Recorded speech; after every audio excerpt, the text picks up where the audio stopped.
coffee, we got the roast and the toast. Shots fired from the French press, let it drip slow and boast. Mornings on the west, sun low, but the grind stay woke.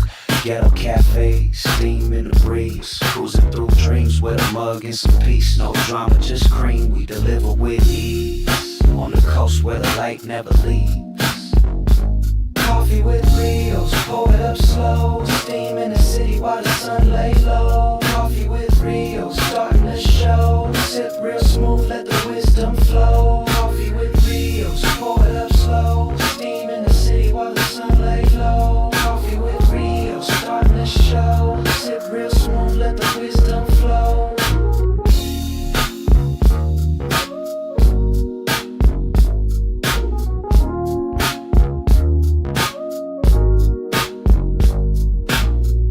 No drama, just cream, we deliver with ease. On the coast where the light never leaves. Coffee with Rios, pour it up slow. Steam in the city while the sun lay low. Coffee with Rios, starting the show. Sip real smooth, let the wisdom flow.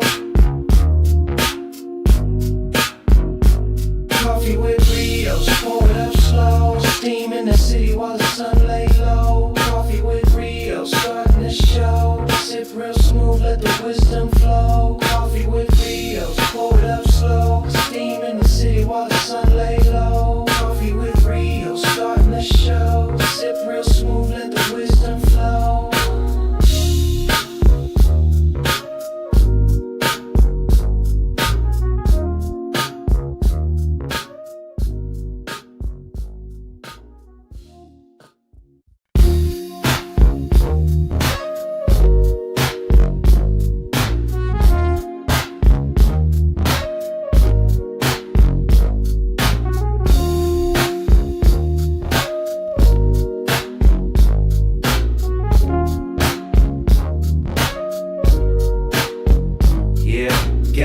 In the building, steam rising from the stove. We switching lanes, they don't want it, they just pose for the smoke. If this about that coffee, we got the roast and the toast. Shots fired from the French press, let it drip slow and boast. Mornings on the west, sun low, but the grind stay woke. Ghetto cafe, steam in the breeze. Cruising through dreams with a mug and some peace. No drama, just cream, we deliver with ease. On the coast where the light never leaves. Coffee with Rios, pour it up slow. Steam in the city while the sun lay low. Coffee with Rios, starting the show. Sip real smooth, let the wisdom flow. Coffee with Rios, pour it up slow. Steam in the city while the sun lay low. Coffee with Rios, starting the show. Sip real smooth, let the wisdom flow.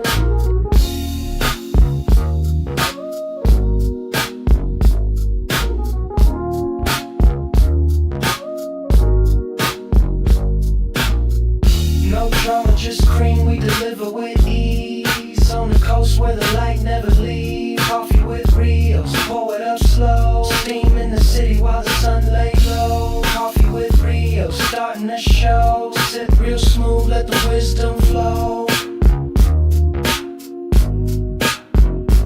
Coffee with Rios, pour it up slow. Steam in the city while the sun lay low. Coffee with Rios, starting the show. Sip real smooth, let the wisdom flow. Coffee with Rios, pour it up slow. Steam in the city while the sun lay low. Coffee with Rios, starting the show. Sip real smooth, let the wisdom flow.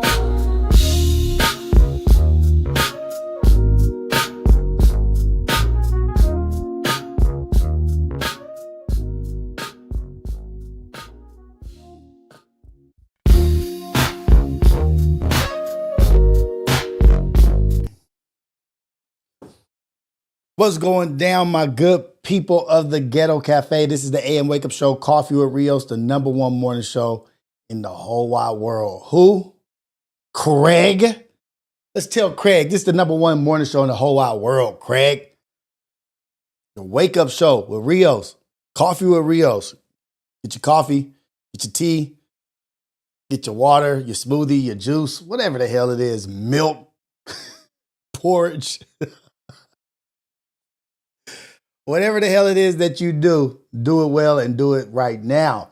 Dropping kids off to school, whatever it is, going to work. Shout out to the Ghetto Cafe. You know it's all love all the time. Get your coffee, get your tea. Let's get to it. Let's talk about some stuff. You know I'm celebrating. What am I celebrating, you ask? What am I celebrating, you ask? I am celebrating being right. I'm celebrating being right quite often when it comes to boxing. Sometimes it just feels good to be the first black samurai, Yasuke, from slavery to vicious samurai. Gotta be smart. You gotta be smart. Gotta be smart in this game. Do you hear me? You gotta know what you're talking about.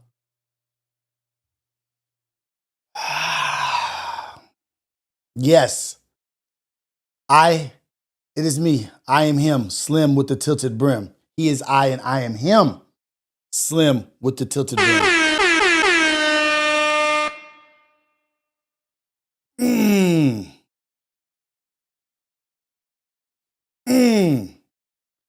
I sound like Trump. I am the greatest live streamer that you will ever see, and I care the most about my chat because I'm the most loving. That's how Trump would have said. I'm the best. I do the most. I'm the most considerate. Shout out Bud, man. Shout out Bud. Canelo was done.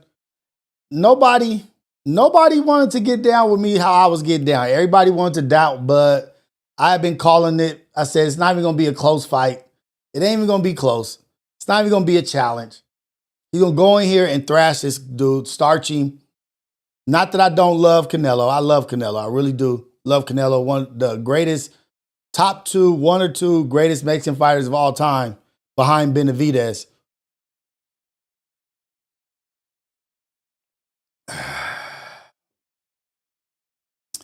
Trey didn't believe me. Manny didn't believe me. Y'all remember the Syndicate? I'm about to bring up videos. I'm going to do a video bringing up all of my predictions. They go against Crawford. You want to go against Crawford, dog? Come on, man. I won $100 off of Suave. Thank you, Suave. Appreciate you very much. Always appreciate it. It was good. I bought this coffee with the $100 that I won off of Suave. Now I need my money. No, now I need my coffee cups from Alberto, my Denver, Colorado correspondent. Where's my goddamn K-cups? Brought to you by Terrence Crawford. Thank you, T-Bud.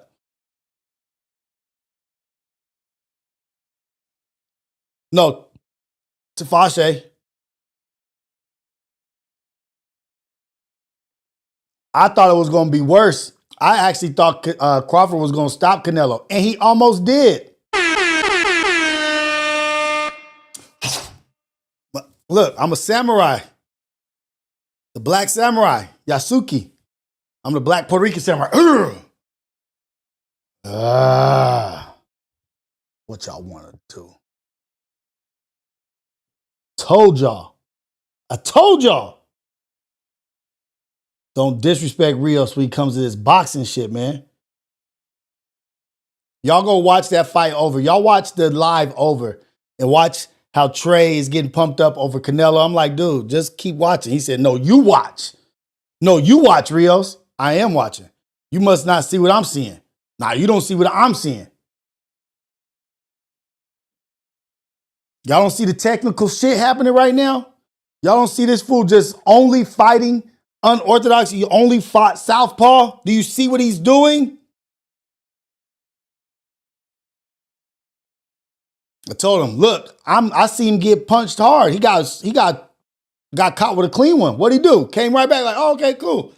Oh, watch when Canelo hit him. Everybody. Even my syndicate brothers. Oh, and don't let him get him. I thought, now the one thing I did think, I thought Canelo's punches would have more of an effect on him, but you can't count out the dog. The hungry dog wins the race. Who's the hungry dog? Crawford. Canelo got it all, man. Canelo got it all. He's an all-time great, making all the money, just got a whole race, a whole culture behind him, standing up for his people, doing what's right for his people. Canelo is a great. But he's not hungry like Bud. He's not hungry like Bud. And can we still say Bud is still undefeated? 3-time undisputed in 3 different weight classes? Now, y'all had him numbered. This is how stupid boxing in the world is. They had him number 3 pound for pound. They had him number 3 pound for pound. You gotta be joking me. You gotta be joking me. Got time for your damn games? Let's go. He never hit him clean. He ended a round where he hit him clean with a straight right, a cold one. Who is Lopez? Hopefully, ain't talking about Teofimo Lopez, loser. He's not hungry enough. He didn't, if he wasn't fast enough, he would have, like, this is what I'm saying, man. Listen to me, you guys. Just listen to me. I'm the boxing aficionado. Don't disagree with me or you'll be wrong. Disagree with me and you'll be wrong. If he was hungry and he wasn't, and if he was really actually hungry and you say it was just that he wasn't fast enough, he would have clinched. He would have fought dirty. He would have fought inside. He'd have held him, threw him up against the ropes, forced him in the corner. That's what a hungry dog would have done. Said, I'm going to turn this into a dirty, nasty dog fight then. If I can't beat you this way, I'm going to fight you this way. But you got to have the hungry dog inside. Right now, Canelo got a dog that's on the crown that's eating good, making 150 mil. He got dog in him, but his dog is rich and is satisfied. Crawford had shit to prove to the whole world, to all of y'all. He had shit to prove to the Ghetto Cafe. He had to make Rios right. It's a lot of pressure trying to make sure your brother Rios is correct.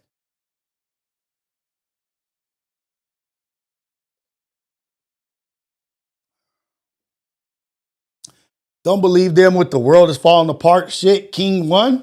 The world is going to be the world no matter what. The world is going to move on. Remember the term, keep on trucking? Life goes on. Ain't nobody mourning over here over one person passing away. I'm not mourning that. Tripping off that. It is fishy. It is weird. But I ain't worried. I ain't mourning over that cat. He didn't believe in empathy. He believed in people having to die for guns. So I'm supporting his beliefs. He didn't want me to have empathy. And he wanted people to die at the hand of guns. They need to die by the hands of guns, he said. So I'm supporting 2 of his thoughts. 2 of his points. I'm just trying to be like Charlie Kirk. I don't got no empathy, don't exist. And there is much needed loss. Sadly, unfortunately, people have to die by gun violence. We're supporting it. We're supporting his issues.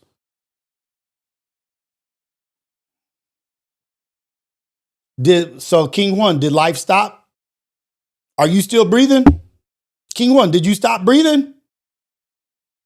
Did you stop breathing? Let me ask you this, because as you type, I'm pretty sure you're breathing. So what does that mean? Life goes on. You can't stop. When you leave this earth, guess what's going to happen? Life going to go on. Canelo's not the champion no more. Guess what? Life goes on. In my direction that I wanted it to go. Life goes on. You want me to be over here stutter stepping, second guessing, dancing? I had 75 close people that I passed away to gun. Like, come on, man. You know what I mean? Like, you want me to, I'm still getting over the shit I'm dealing with. It's okay. Canelo say he's still fighting. Canelo knows this is why Canelo is this is what I just realized. Canelo took what Mayweather did, and because Canelo has so much love behind him, he has so much support behind him. There's not much hate behind Canelo. There was a lot of hate behind Mayweather. A lot of people hated him, but Canelo knows, hey, I could keep fighting and making a minimum 50 mil. I can make a minimum 50 mil and keep fighting. I don't need the belts. I don't need to be a champion. I am a champion. And that's what today's was about. Today's message was to lose in grace, to understand and respect, and lose in grace and lose with respect and dignity. Sometimes you're going to lose. Loss is a part of life. Losing is a part of life. Canelo did that shit with grace. He said, nah, ain't no excuses. He beat me. I couldn't get to him. He beat me at everything. He was better than me. How does it feel not to be the champion? A reporter asked him. He said, no. Don't get shit twisted. I'm still a champion. I believe I'm a champion. I'm still a champion. He may have my belts. He may have beat me, but guess what? I still have the same mindset. Are you still fighting? Yeah, I'm still fighting. Ask me, am I still going to be collecting millions? You're damn right. Fighting who? It don't matter who I fight. It could be a custodian. I'm making 50 million. So shout out to Canelo for losing in grace and being humble and not being bigger than the program and not being too proud. Pride before the fall. Hey, man, I lost.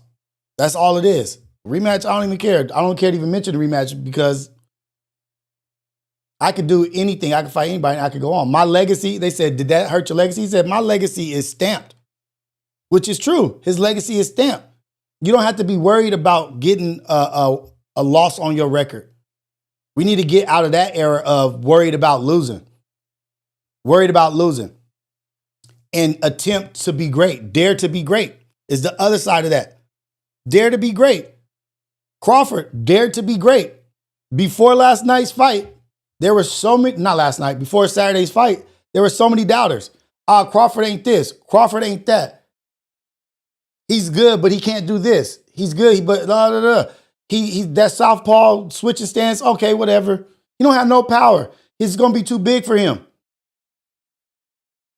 I'm going to take all of that, which y'all say I can't do, ball it up, and then throw it in your face. Before Saturday night's fight, people wasn't talking about he was the greatest of all time. Some people who watch boxing, people who pay attention to boxing, were saying he was one of the greatest of all times. But now, this is Mount Rushmore type shit. If Canelo was younger, it would be Mount Rushmore type shit. But this still is one of the greatest feats ever. He beat Canelo, who everybody doubted that. It wasn't that big of a fight to me, a big of a challenge for me, but I was happy for people to get to see what I know about Croft Dog. Croft Dog from the hood. Shot in the head, drive himself to the hospital. Croft Dog.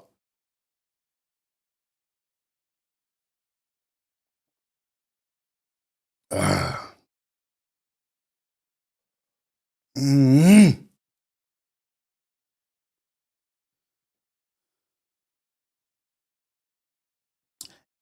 But King One, see, you're the one that I want to get out of that attitude. You're what's messing boxing up. Your attitude is what's ruining boxing. That outlook and that beta male outlook is what's ruining boxing. He won't bring in the money though. So what? Does that take away from him being the greatest? From him whooping Canelo's ass? They will find something to say about anything. They will find something negative to say about anything great. Anything that's great, somebody will have something to say negative about it. They can't just gracefully bow out like, oh, he did his thing. Well, he won't make no money. Who cares? No one's even asking that point, Dodo. No one's even arguing that point. Like, what? He beat him in boxing. I'm not trying to challenge him to beat him in revenue. That's not the challenge. That's not what I care about. If you're from the Ghetto Cafe, you know what I don't care about. I don't care about all goddamn money. Now, where's my super chats? I don't care about money. Now, where's my super chats, y'all? I don't care about no money. I care about purpose.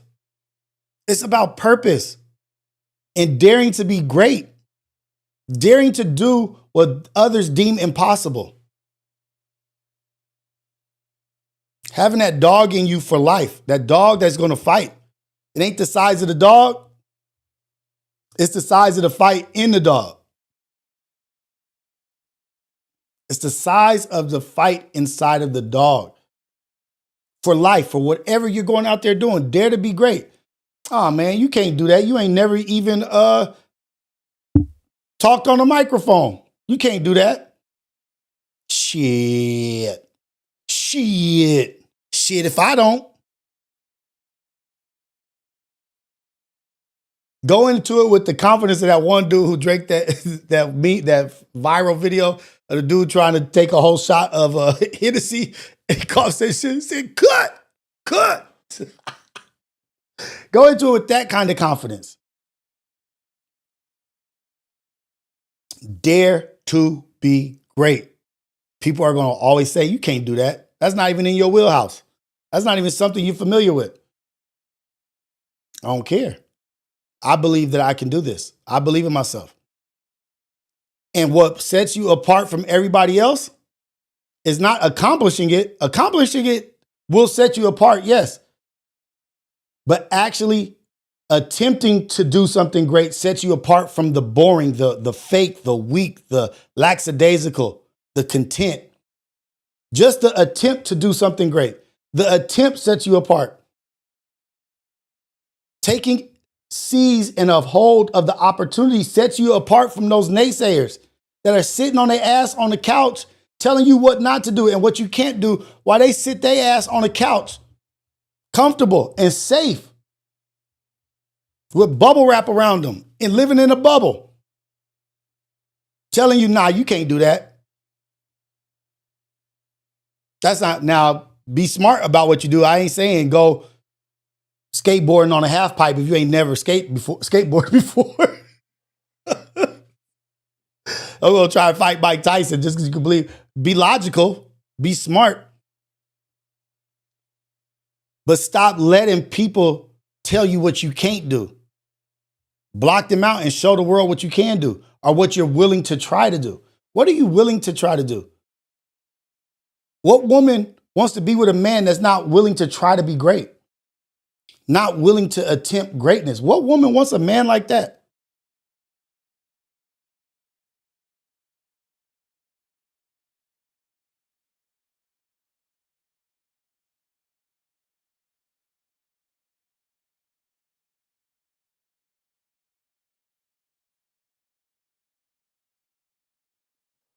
My bad, I was fixing my banner. Fixing my banner. And then the other day, man, my dad, oh, you know what? Let me turn the Bluetooth on. Let me turn my Bluetooth on.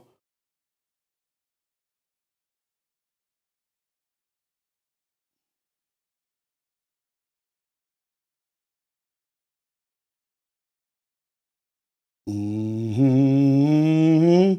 There once was this world who.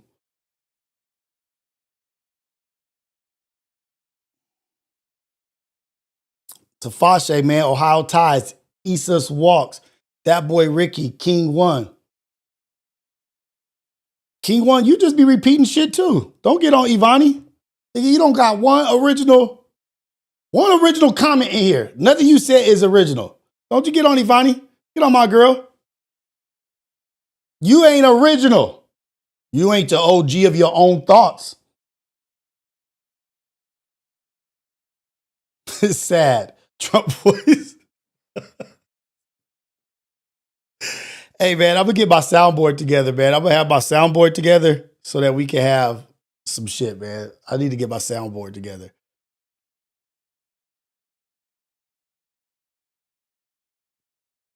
Yeah. Ohio ties. If Bud lost, I can guarantee you we wouldn't be in here making excuses, dropping American flags. No, we wouldn't. We wouldn't. But look, they'll say, and this is not about culture. We don't be doing that. We don't, like, imagine if we would be like, the greatest black boxer ever. Black is the best boxer ever. Just drop like, FBA boxer of the best legends of life. Dropping FBA flags, just every boxer or whatever. But y'all do this culture thing and flags and this that. We don't be really doing that. And then say that Canelo is the greatest Mexican fighter ever. The greatest Mexican fighter ever. Just got beat by a black man. So what that say about him?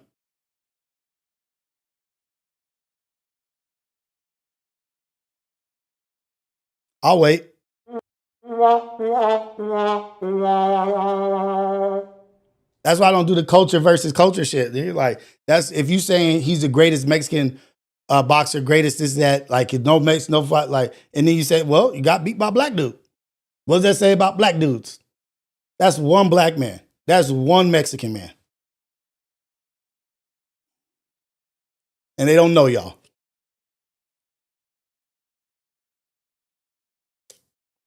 Canelo got to be top 2. Canelo got to be top 3 best Mexican fighters ever. Like, who is it? It's this is in no particular order. This is in no particular order. I'm just saying Chavez, De La Hoya, and Alvarez, right? Benavidez might have a future ahead of him where he could be in there. But imagine if we're like this, they so good, people don't even say who are the top 5 black boxers. It's usually just who's the top 5 boxers, and the top 5 is usually just black. But that's why I don't do that. You know what I mean? That's why I'm not doing it. Just a great boxer. Individuals, just great boxers.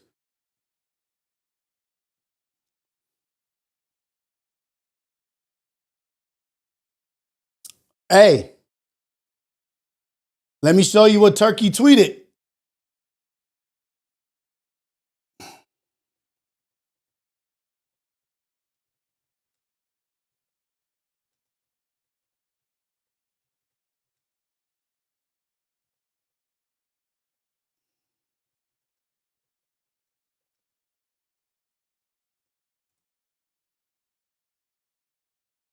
Let me see if I can find it. You talking about Benavidez? Let's find Turkey's. He just posted something. So he could fight Bivol.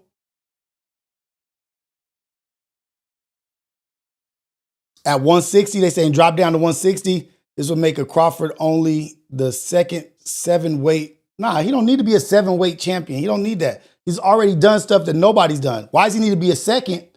You don't need to be a second. I'm gonna show y'all. My bad. I'm just talking. I ain't even showing y'all. Why does he need to be a second when he's the first at a bunch of stuff already? Like, I'm not trying to be the second 7. I'm trying to be the first of things. Not worried about that. But I'm trying to find Turkish last tweet. I'm trying to find his tweets.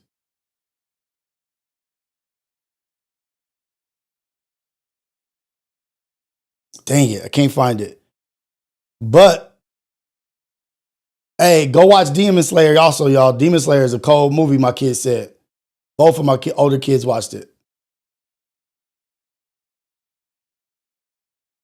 Dang it, where's... Well, I can't find it. I can't find it, but he said, is Benavidez willing to come back to 168? He said it. He said, is Benavidez willing? Oh, there it is. It's damn.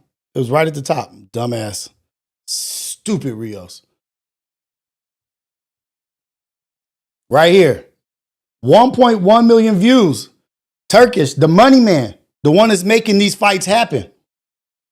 The one that's making these fights happen.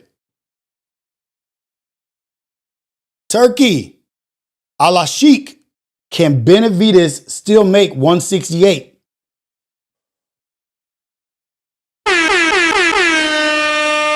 Woo! And guess what? I got Crawford in that fight too. I got Crawford dog in that fight too. Crawford dog from the hood, fight that fight, and he's gonna win that fight also against the Mexican monster. I love David Benavidez. Big fan of Benavidez. But this is the AM Wake Up Show. We just the truth tellers around here.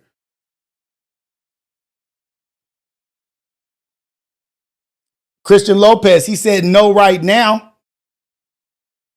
Let that $125 million fight. Because guess what he was willing to pay Benavidez to fight Canelo?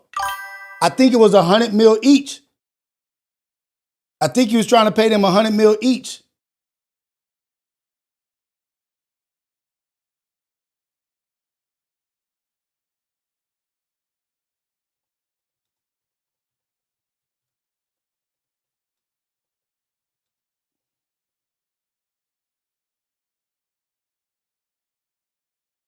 Let me see.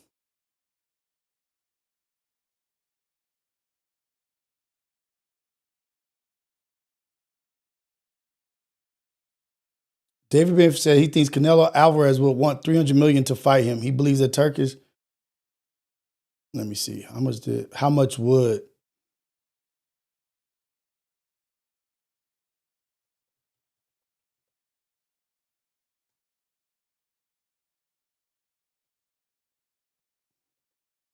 Because now the Benavidez Canelo fight will never happen.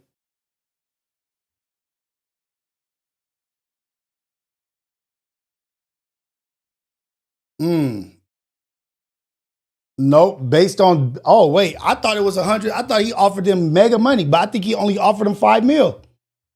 That's what AI is saying. That's what ChatGPT is saying.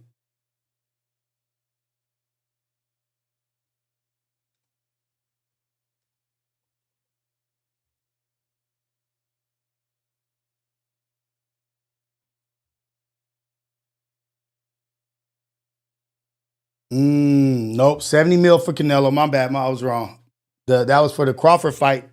Was the 100 mil was the figure associated with Canelo who received the amount for the Crawford fight. But Turkey said, come back, Crawford, after you beat this. Turkey said this before the fight, before they fought. After you beat Canelo, please come back.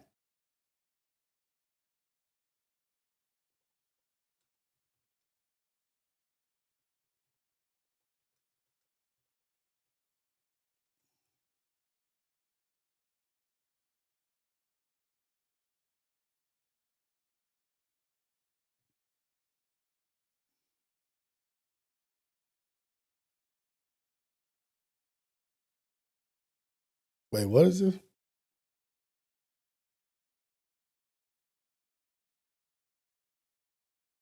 Whatever. I don't want to pull up somebody else's videos because I be getting demonetized when I pull up other people's stuff. So let me just chill. But what we were talking about was the Benavidez Crawford fight. I got Crawford. I got 100 on that against anybody. If he could make it happen. He said, come back. Now he put that tweet out. Put the tweet out. Can David Benavidez still make 100 pounds, 168? Let's see what people are saying. Oh no, shoot, that's not how you do it. How do you look at comments? Oh, here's the comments right here. He won't beat Crawford, but ain't saying yes to that. Yeah, he will. He will say yes to that.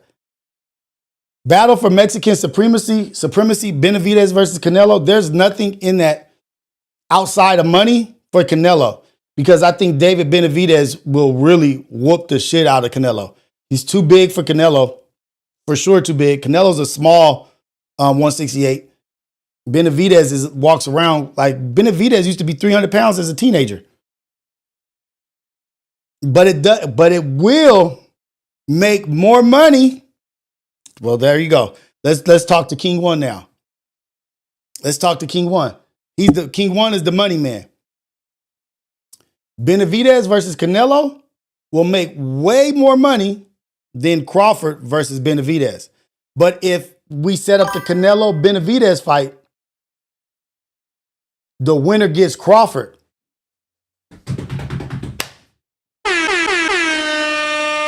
Benavidez beats Canelo, he gets Crawford. If I was Crawford, I wouldn't fight again until somebody has that fight. Canelo versus Benavidez. This is what Crawford needs to say. Yeah, I'll take the fight. I'll rematch Canelo if he could beat Benavidez. But if Benavidez beats him, whoever wins that fight, I'm going to whoop their ass. Whoop their ass. Jamal Charlo, the Charlo brothers are done, man.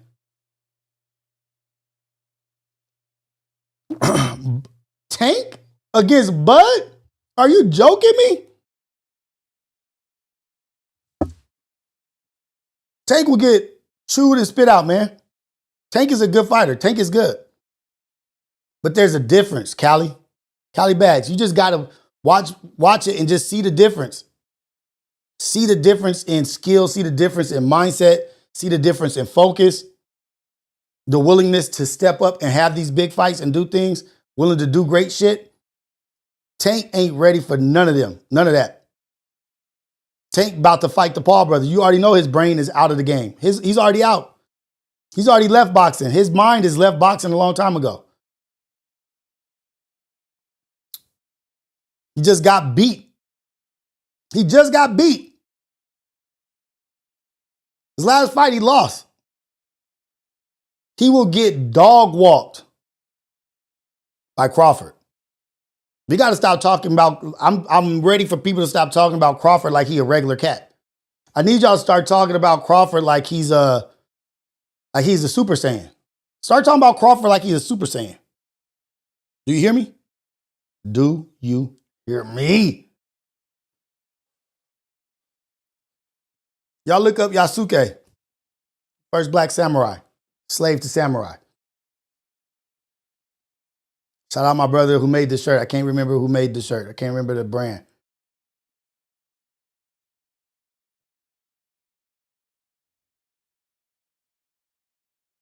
Start talking about Crawford like he a Super Saiyan. Not level 3 Super Saiyan type shit, but just the gold hair Super Saiyan. Start talking about him like that. Start talking about him with greatness on your mind. J802. There is nobody that believes Crawford got lucky. There was no luck. Canelo got lucky he didn't get stopped. Canelo got lucky he didn't get stopped. Let's go look at some highlights. Just this is for J802. Because J802 want to come in here like he mid-tard right now. Not re, but he's just mid. He's mid-tard right now. He's not down. He's middle syndrome right now, dog. You mid right now. The receptors is down right now.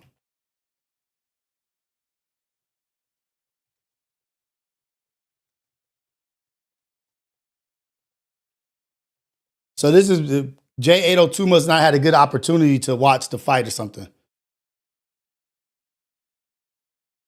That's what I'm thinking. He just must not have had a good view of the fight. He may have had like been on a little TV, or he might have been way in the back or something. Might have been drinking at a bar, not really paying attention. So this is for J802. As we begin round one of the super. As we begin round one of the super fight for the undisputed super middleweight title. Big right hand. He's got 5 million views in one day. Body shot got through for Alvarez. 2 good shots for Alvarez. First 2 real punches of the fight. Kelton may have it. Sorry, y'all. He gave the first to Crawford, which Crawford may have won. My bad. With the only clean shot of the round. So far, Crawford is fighting his fight, and he has neutralized Canelo's offense. That was the first real bad intentions shot that partially landed upstairs. You cannot reach for me. Look, that was a clean shot. They say he didn't land a clean shot. That was a clean shot. Crawford took it well, but Canelo clean shot. Find a home. Something else hard before the end to say, hey, That's there's got the bottom distance piece on between you and me. Like that. Canelo had a great fifth round, and Terrence Crawford knew he Boom. could make a stand. In That's the not luck. sixth round, that shot got Canelo's attention as Crawford's back was against the ropes. Here we go, round 9.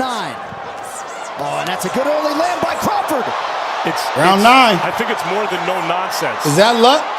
As Look Teddy at that. Atlas would always say, Is that Canelo luck? is looking to be J802? friends, and Crawford is not looking to be friends. Great exchange with Not Terrence looking to be Crawford. friends. This Look at is a Canelo. moment where Terrence Crawford stood his ground and got his respect from Canelo Alvarez. Come on, man. This is the punch that Crawford has been getting hit with all night. Great for boxing. Beautiful body shot by Alvarez to begin round 11. Oh, good uppercut. Good Time will uppercut. tell. Good uppercut. Landed clean Those punch. two look like Took it. hurt. Ate that shit. This is He ate Canelo's it. best moment of the fight. All right, so we do have the same set of judges that did judge that Mario Barrios Manny Pacquiao fight. This has been a masterful Ah. from Terrence Is that Crawford. luck? Canelo's going to fight. He's a warrior. Is that luck? He's a champion, a great, proud champion. But Come on, man. Hold on, J802. That's luck? J802, I need you to cam up, man. I need J802 to cam up. I need you to cam up so we can see that you're serious. But I don't want to take advantage and talk bad to you because I don't know if you got some marginality going on. You know what I mean? Then I'll feel bad. Down the stretch we come.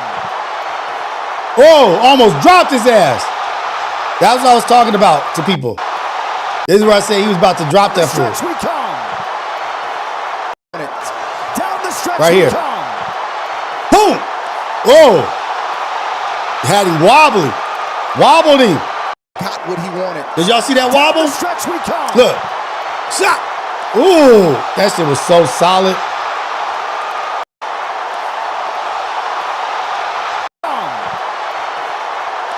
Caught him.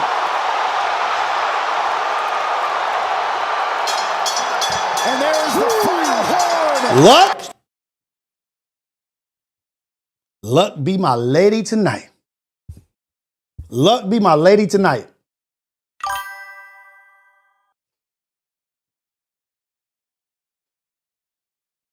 Cut it out. Some people just can't accept defeat. It's all good.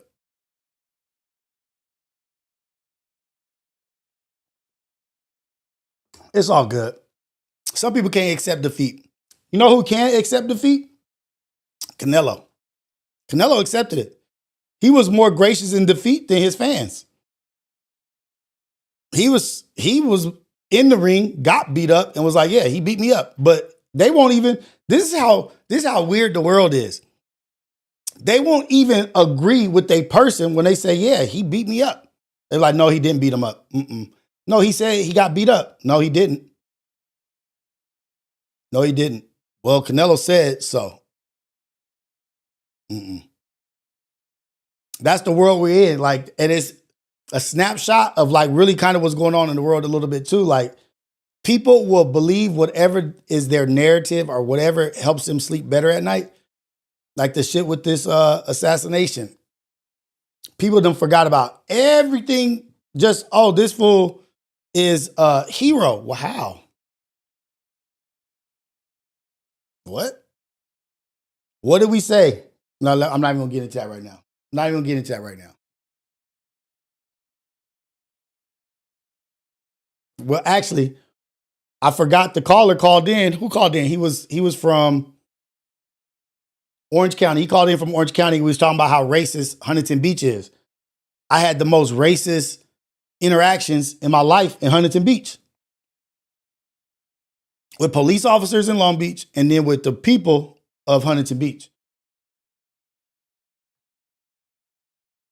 And what they do in Huntington Beach? Having Charlie Kirk rallies. Guess who's at those rallies? Take a guess. Take a lucky guess. Guess who's at them rallies? I don't wish murder on nobody. I'm lying. I got to be a better Christian. There are some people in the world, not saying no names, not even pushing that. But I don't want to act like I'm holier than thou. Like I don't be having bad thoughts.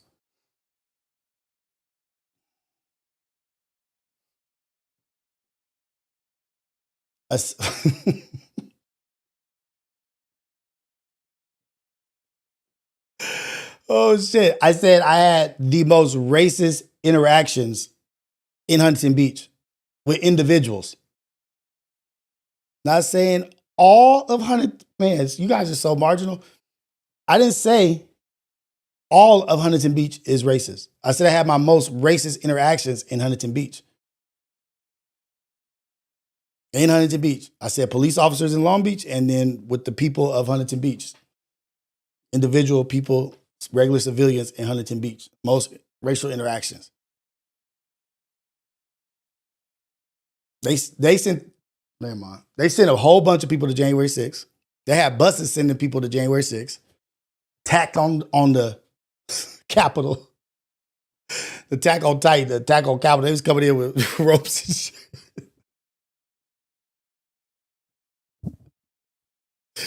Oh shit. Nah, if you black, don't stay out of Huntington Beach. We are everywhere. Huntington Beach has a nice beach, has a nice downtown. Don't stay out of there. Go in there. Brave, confident. Go with your people. Enjoy. That's how you beat that shit. That's how you beat. Don't avoid some shit. Go in there.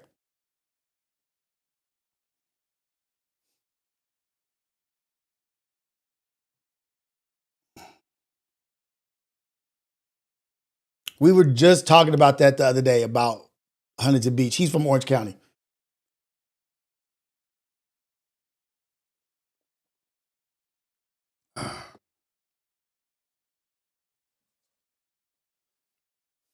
Lose with humility, win with grace.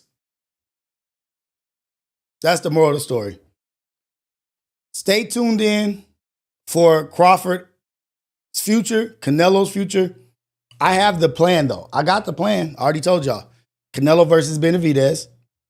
Benavidez is going to beat Canelo. And then Crawford take on that fight. Make that fight happen within the next 6 months. Next 5 months. Look at me figuring shit out. Benavidez, Canelo, Cinco de Mayo. Cinco de Mayo. Benavidez, Canelo. Then Crawford versus Benavidez on Juneteenth. I'm just playing. I'm just playing. But Cinco de Mayo, they should make that happen. But that sucks because now Benavidez can't even get all them damn belts because Crawford got them.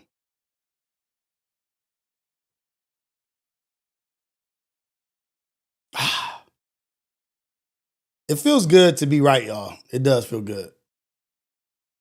And I want to apologize on my language after, my vocabulary and my language after the fight. If you guys was watching live, I was cursing and saying too much.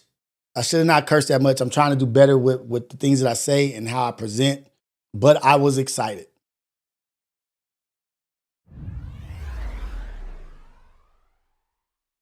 My issues with, this is Isaiah. My issue. Hopping in HB. Its racist reputation is exaggerated. Never had issues with cops, individuals either. Hey, TTS is working good. No double feedback. It didn't echo. There we go. Isaiah. Okay, Lil Wayne. Racism don't exist in America. Just because you haven't experienced doesn't make the other people's experience not real, doesn't make it reality. You're being dismissive of other people's experience. I'm talking about from firsthand, my experience. But you know what? My experience was not from recent though also. So you might be right. Mine is from a minute ago. But I think you'll hear more people agree with me. No, you might be right. Maybe more people agree with you. I don't know. You live there. No, not you live there. Isaiah says, I'm black and go bar hopping in HB. Its racist reputation is exaggerated. Never had issues with cops, individuals. Did you go to high school in Huntington Beach? Did you play football in Huntington Beach?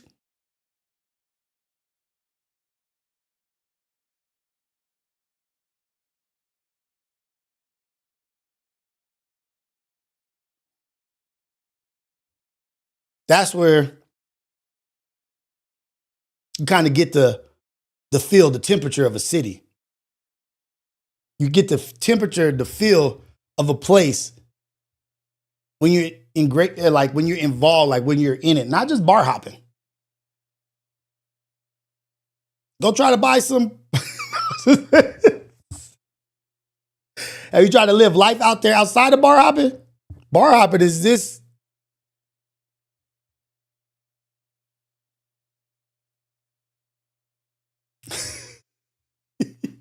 Bar hopping is not a white thing. Come on, man. How we gonna give that to them? How we gonna give them a whole thing? Bar hopping is not a white thing. Bar hopping is an everybody thing. Everybody bar hops, club hops. Come on, man.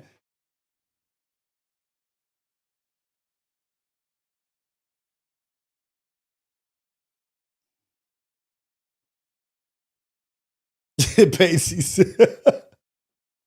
No, but he could be telling the truth. He could be saying like he's telling the truth. That's his experience. I'm not saying that his experience is not his. I'm not going to be dismissive of his reality, marginalize him. I'm just saying don't be dismissive of everybody else's experience.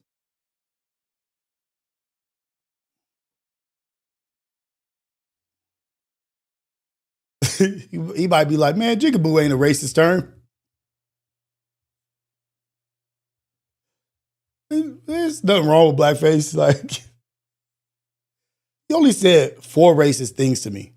When they say 10 racist things, that's when I know it's racist. If it's under 5, not that bad. You just round down if it's under 5.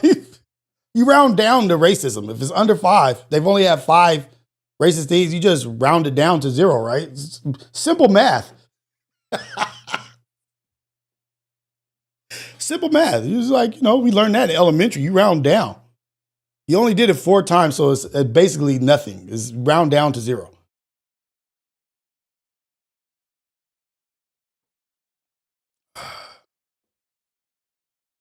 Oh, man. Oh, man, homie. Something's going on with my internet. I don't know what the hell is going on. Let me see. Let me close this out. I feel like my computer about to shut down. He built up a racist tolerance. He got, I'm rubber, you're glue. Whatever you say racist to me bounces off me and just goes into the universe. I'll give you grace. You're not really racist, Cindy. You don't truly mean that, Sarah. I know the real you. I know the pure white in you. I know the greatness in you. You would not stoop down to those levels if you weren't mad. You only said that because you were mad. I know.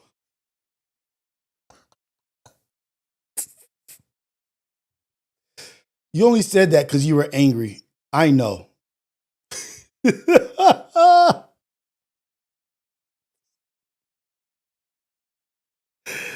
Oh, shoot.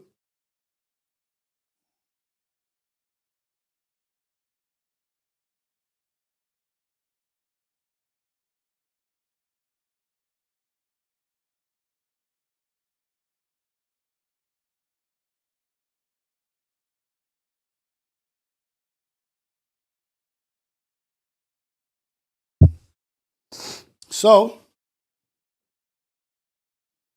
now that, you know what, since we're here,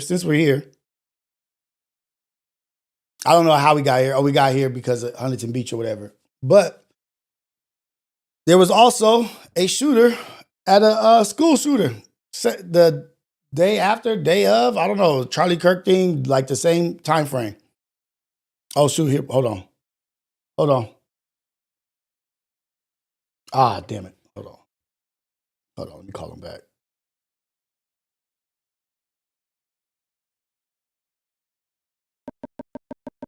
I didn't see the call. My bad. Let me call back.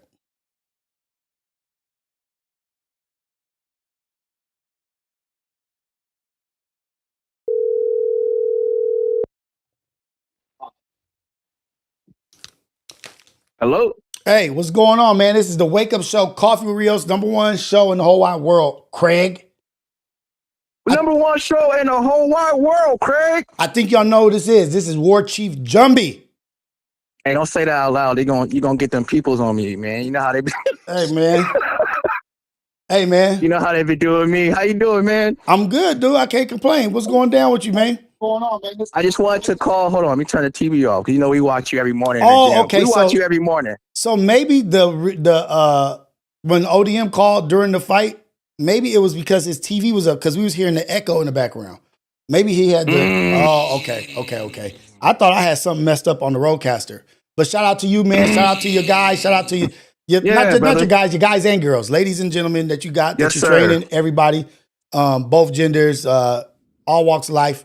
Shout out to you, man, and what you got going on in your Thanks, your amazing gym. Because guess what? Sir. Motherfuckers want to shit on 40,000. I do home upgrades in my house. 40,000 is a lot of money, man. Come on, dog. Like, yeah. I'm doing my garage. Oh, remember I told you about those mats?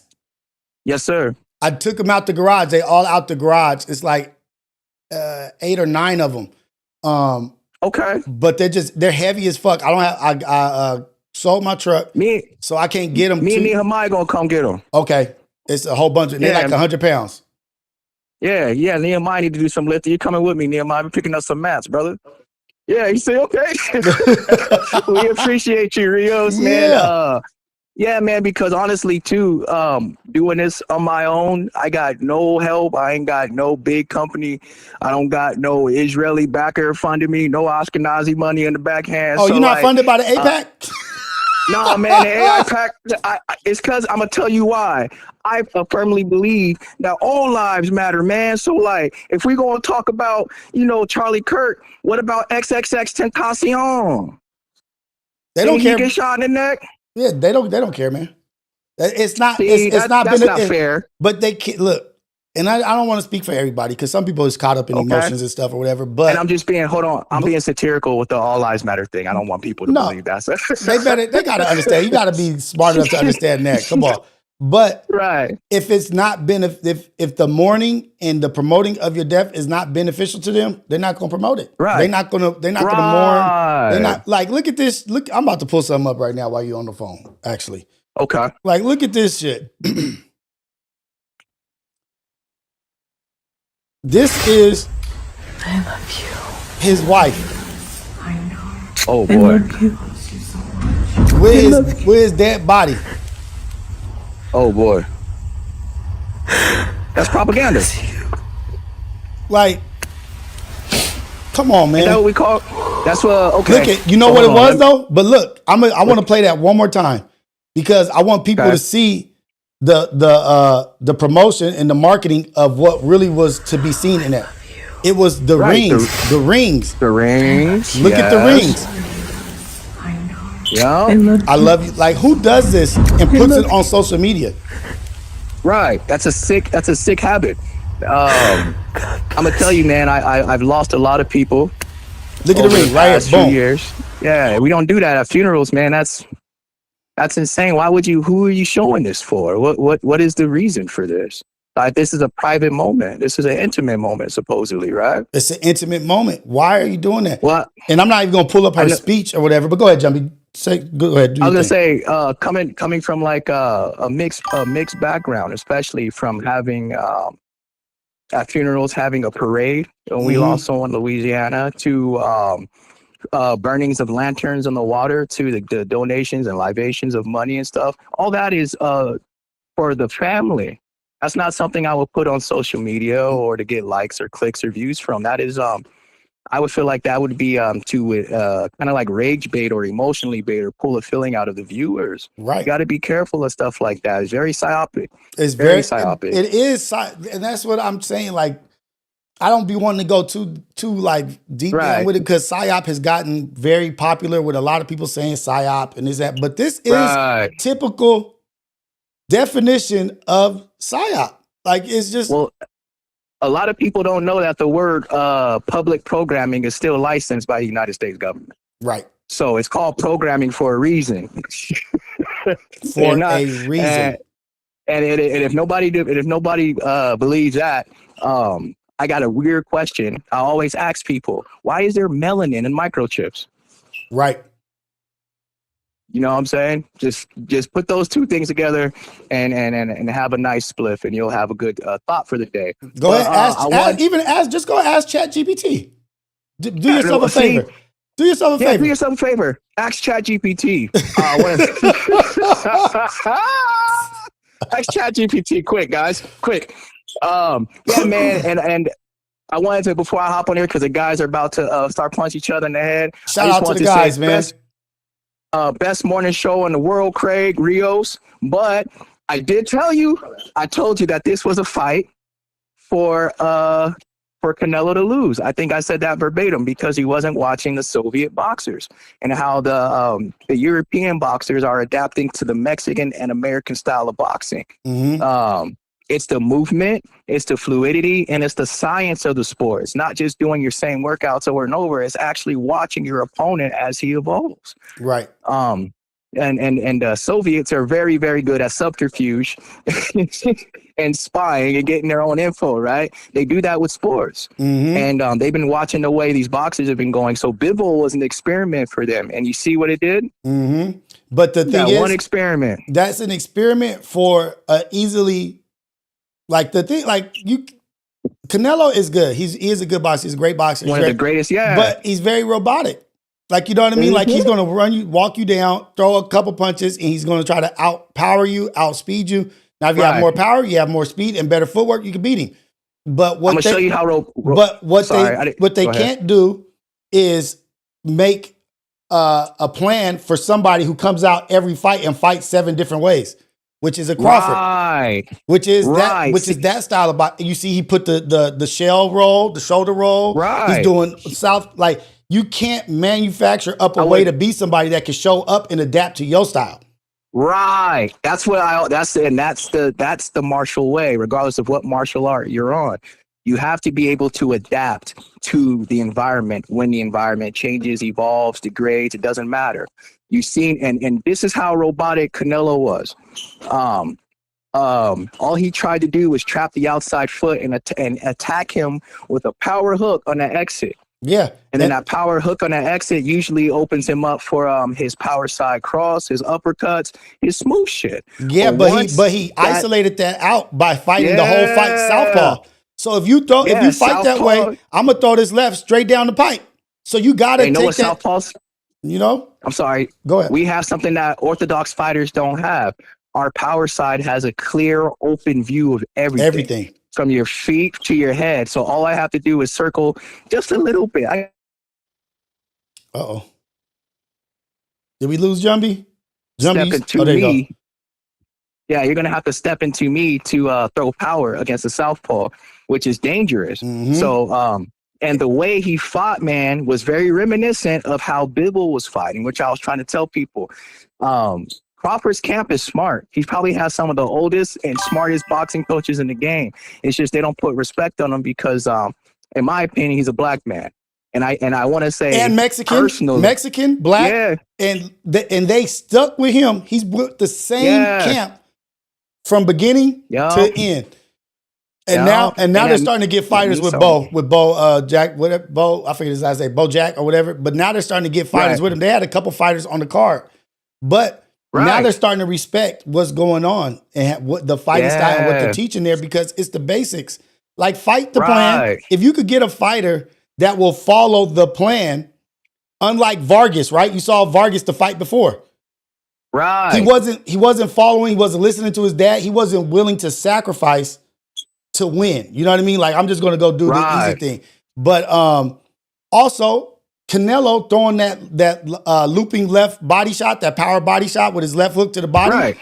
That works on somebody who's not fighting southpaw and who their strong arm, their strong hand is their right hand, which is right there to throw a quick hook. In his face. Right? Like, you're opening up a left to the body. When my right hand is up here that I'm using as my jab hand, that's my strong hand. And I'm gonna throw. People might be like, "Oh, he was just getting some good little check hooks in." No, he was feeling those. Yeah. He was feeling those like shit. I told Trey, I was like, he better stop throwing that low left like that because he's gonna get his timing down. Right, and that's the thing, and I'm gonna tell people that too. In all martial arts, Everybody, this is War Chief Jumby. This is Jumby on the line. This is Jumby, and this is something that we learned in martial arts as kids. Straight up, it's always about timing.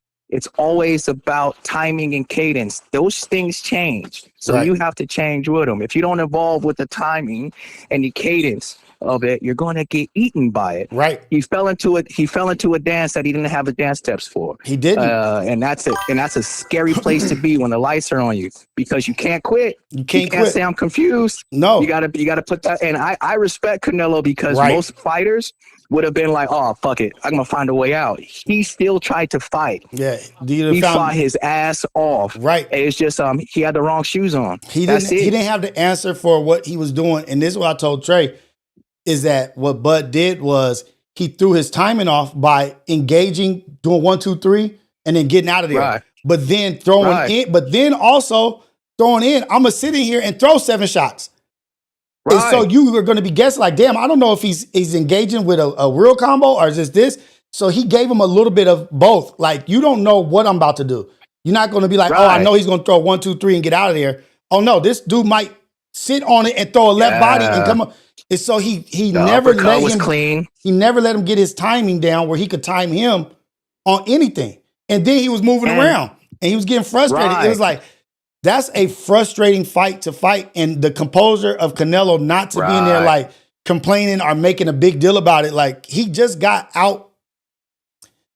maneuvered, outclassed, outboxed, everything. You could say it. And it's okay. I know. And listen, this is coming from a guy that lives in a Latino Hispanic neighborhood, and we were all outside watching the fights. He got outboxed, man. That's it. He got outboxed. It's fine. It happens to the best. It doesn't change who he is. It doesn't change the fact that he's not Canelo Alvarez. He's still a bad motherfucker. He just got outboxed that night. And it's not the first. And it's not the first time he's been outboxed. And it ain't. And that's the pattern. And then when we fall into stereotypes of criticisms, right? It's not the first time he's been outboxed like that. And I'm gonna just say that. Right. But he did say that Crawford was the better boxer. Yeah, he said it. Like, he said it. He said it. Crawford is a dude, man. And the other thing, people were like, oh, he's 2 years older, right? But yeah, he has 200 less rounds fought. Canelo's been fighting professional since he was 15. He's got wear and tear on that body, man. He's been fighting a long time. And shout out to Canelo for doing what he's doing. But sometimes people don't see what other people see. Like, this ain't the fight for you, homie. Like, Taco, how many between amateur competitions to now do you think you have underneath your belt before the UFC? Probably over like 60, 70? Yeah, like 60, 70 before pro competition. And that's not street fighting. That's just in the room, in the gym, in the rounds. And those things, like, not only does it add wear and tear, but it also causes trauma to the body. So a guy like Canelo doing it at that level at his age shows excellence, expertise, and protection from his team. Right. Because to be able to box with Bud like that at this age that's an anomaly at itself. Right. And that's another thing that people aren't looking at with that fight. We needed that fight. That was a 38-year-old. That was a 38-year-old versus a 36 or 35-year-old. Dudes that are into their career and who are going to still whoop people. They still going to whoop people if they fight them right now. So I thought it was just a great fight for us to get to watch and be a part of, and just be a fan of boxing, because the fact that Bud was like, nah, I want to fight Canelo. I want to jump up 3 weight classes. You think he don't have no confidence? That you don't think he thinks he could beat him? If he says, no, not only do I want to fight Canelo, I want to jump up 2 classes really, but to fight him, you got to have some kind of, you must have seen something, and you saw something. He's seen it. You saw something. He saw it. He called it. He saw it. Bud doesn't talk without knowing where he's going with it. And I will say that from just seeing a couple training sessions, man. Those guys saw this hole in his game and have been exploiting it and practicing towards it for like 2 fights prior. Nobody paid attention. Yeah. And as a guy that's jumped up weights multiple times, you got to call your shot and see it. Because when you get up there and that big motherfucker puts his weight, sorry, because it's all good. He puts the weight and knuckles on you.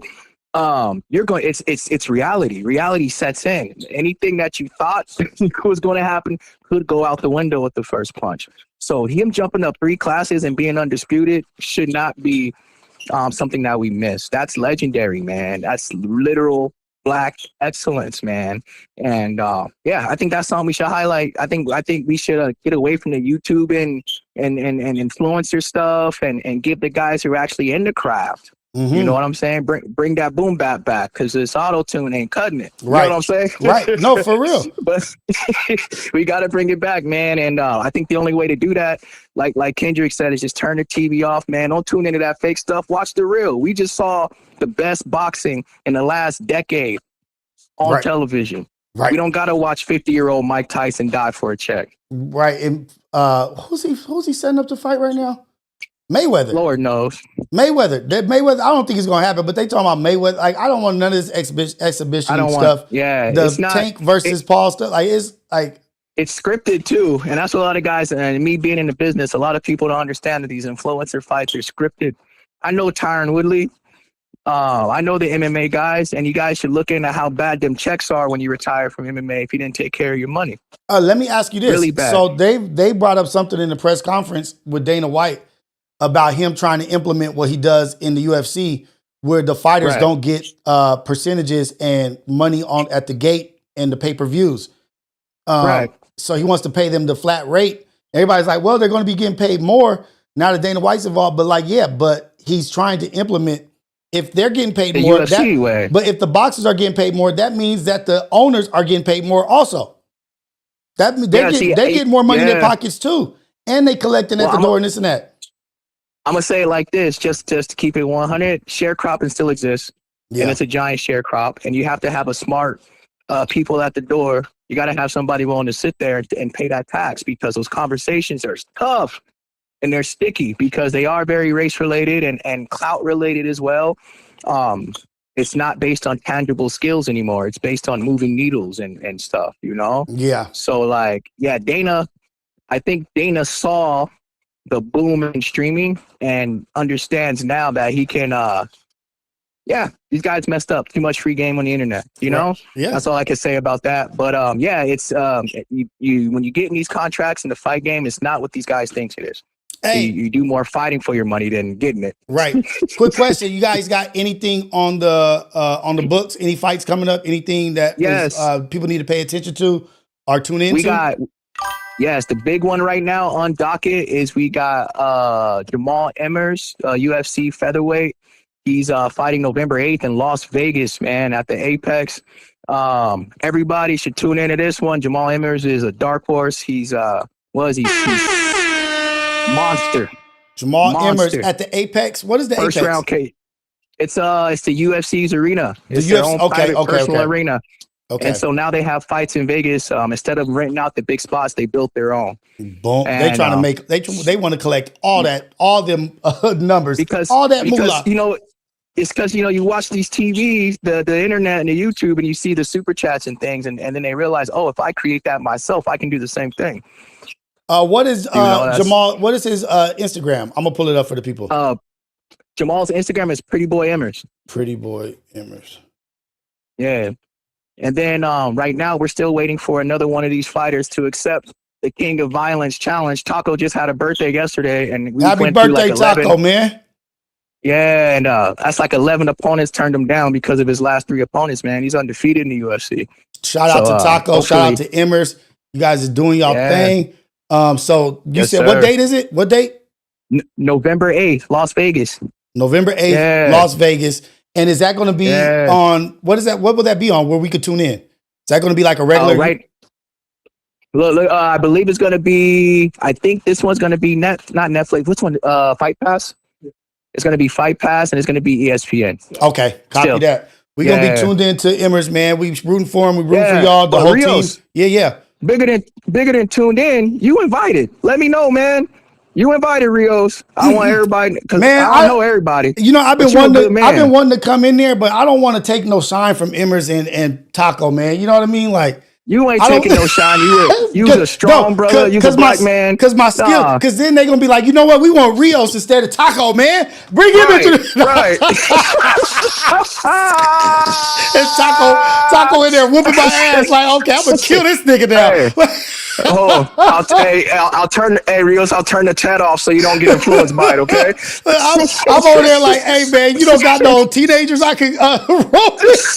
You ain't got no kids or special needs people I can fight. You said there was gonna be old people in here. Taco and Emmer's not gonna be there, right? They're not gonna be there Thursday. Yeah, I'll show up.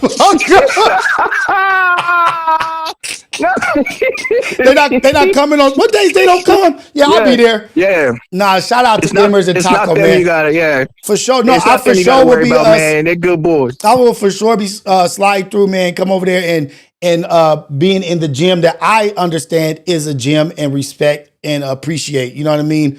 Yeah, and we also waiting for you to pull up to one of these UFC fights. We got a ticket for you, man. Hey, I'm there, and man. We don't extend that to everybody, but you pulled up on Big Troy. Yeah. You supported the jiu-jitsu community. You was out there doing your thing, showing the real jiu-jitsu community, which we want to say thank you for. So many people want to say thank you.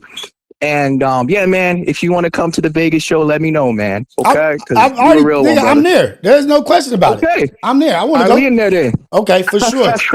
I'm there supporting Emmers, man, and supporting your crew and what you guys got going on. I'm proud of you, man. Keep it up, man. Yeah. Keep killing it. Thanks, keep standing up and standing up against the opposition and letting them know how whack and fake they are.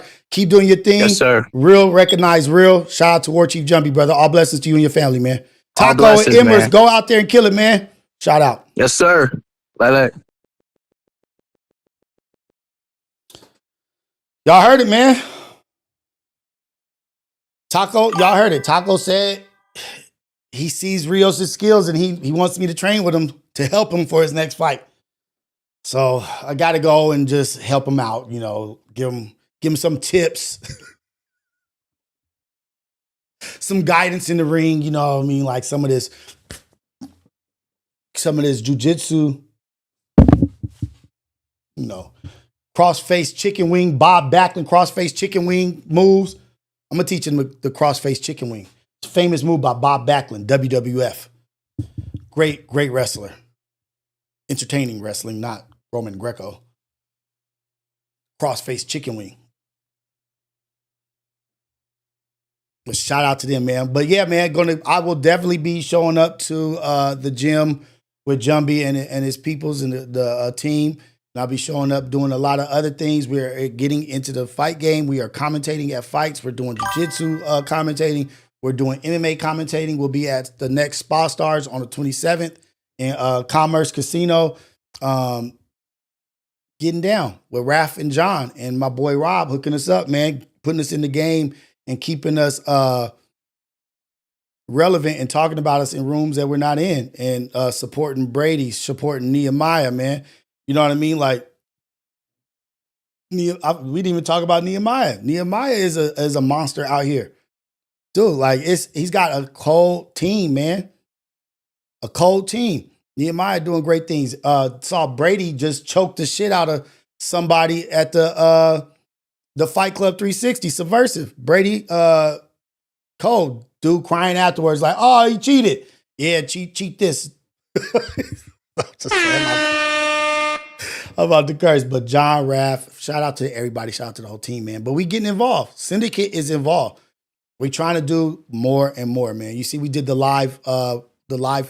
fight live, reacted to it, talking to each other, interacting with each other. We had Said in the back, our brother, our personal trainer, our bodybuilder, our fitness guru, Said, man. So we're building good things over here. We're doing great things. Manny doing his, we had commercials for Manny Seasoning. Manny has a seasoning out called, let me just pull it up. Let me not say what it's called. Let me just pull it up.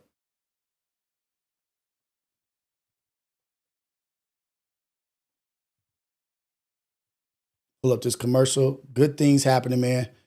Hood Fire Seasoning. Let me see. I can't turn the music on because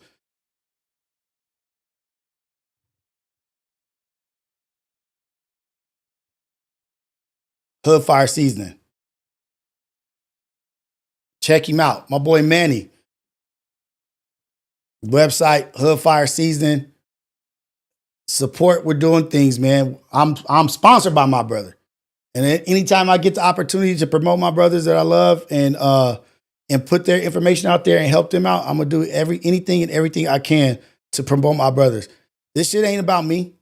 This ain't about me. This is me here is not about me. This is about being a vessel that God is working through. I'm all glory to God. God is good all the time. All the time, God is good. But it's about, am I my brother's keeper? Am I promoting my brothers? Am I talking about them in rooms that they're not in? Yeah, I am. And go Hood Fire Seasoning, millsbymanny.com. I think the website might not be live yet. It might not be live. I don't know. But this is in the works. Meals by Manny. And he does meal preps too. So, that's what I needed to tell Jumby is to put Manny in the game with cooking for the fellas, cooking for the team. Show up, we'll cook for you guys, get some meal preps going. But Manny is a bomb-ass cook. He'll come and he's doing protein burritos for gyms right now. Like trainers are hiring Manny to make protein packed burritos. And it's a couple gyms that have hired him to sell his burritos. Bomb. He's killing it. And it's brothers that's helping brothers, right? Like I wish I'd have mentioned it to Jumby. I didn't. We're talking about too many things, but I want Jumby to be a part of this. I want him to bring Manny around, have him cooking for events or whatever it is. You know what I mean? Just promoting it and putting everybody in positions and in places that we all deserve to be successful. And if we talk up for each other, nobody's going to advocate for us like we advocate for ourselves. So we got to be our number one advocator for what we're building, what we're doing. And I'm going to advocate for my brothers all day, every day. Said, Trey, Fred. I don't know if you guys know that I've been calling him Fred. I'm not doing the Trey thing no more. Like, that's Fred. That's my brother Fred. And Manny doing what they're doing, me doing what I'm doing. We're all doing it together. Jumby, what he's doing. Said, what he's doing. Luck, what he's doing. The girls, Javonda, Anya. We're just trying to promote each other, man. That's it. That's all we're doing. So if you guys get the opportunity to promote your family, promote your friends, promote your brothers, your sisters, take the opportunity to do it. And I know my brother is one of the bombest cooks I've ever met. On top of that.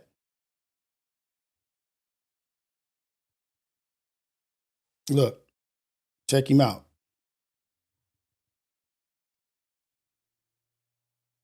He be getting down. Meal preps.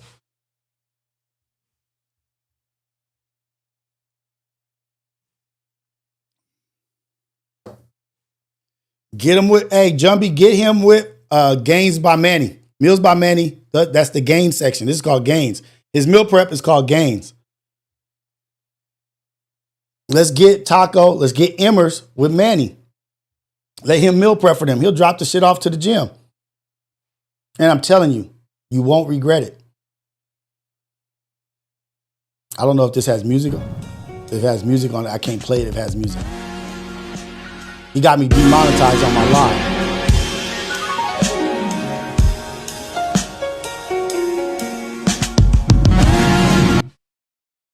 That might be I think that's Alicia Keys because of what Illa just said in the comments. But let's go. Let's support Gains. Meals by Manny. Gains by Manny. Hood Fire Season by Manny. War Chief Jumby. Taco Padilla. Emmers. Jamal Emmers doing his thing. Pretty Boy Emmers doing his thing. Just good things. I said 2025 was going to be a blessing for us. I said that shit. Call in, you guys, if you want to call. Make some comments, talk about whatever.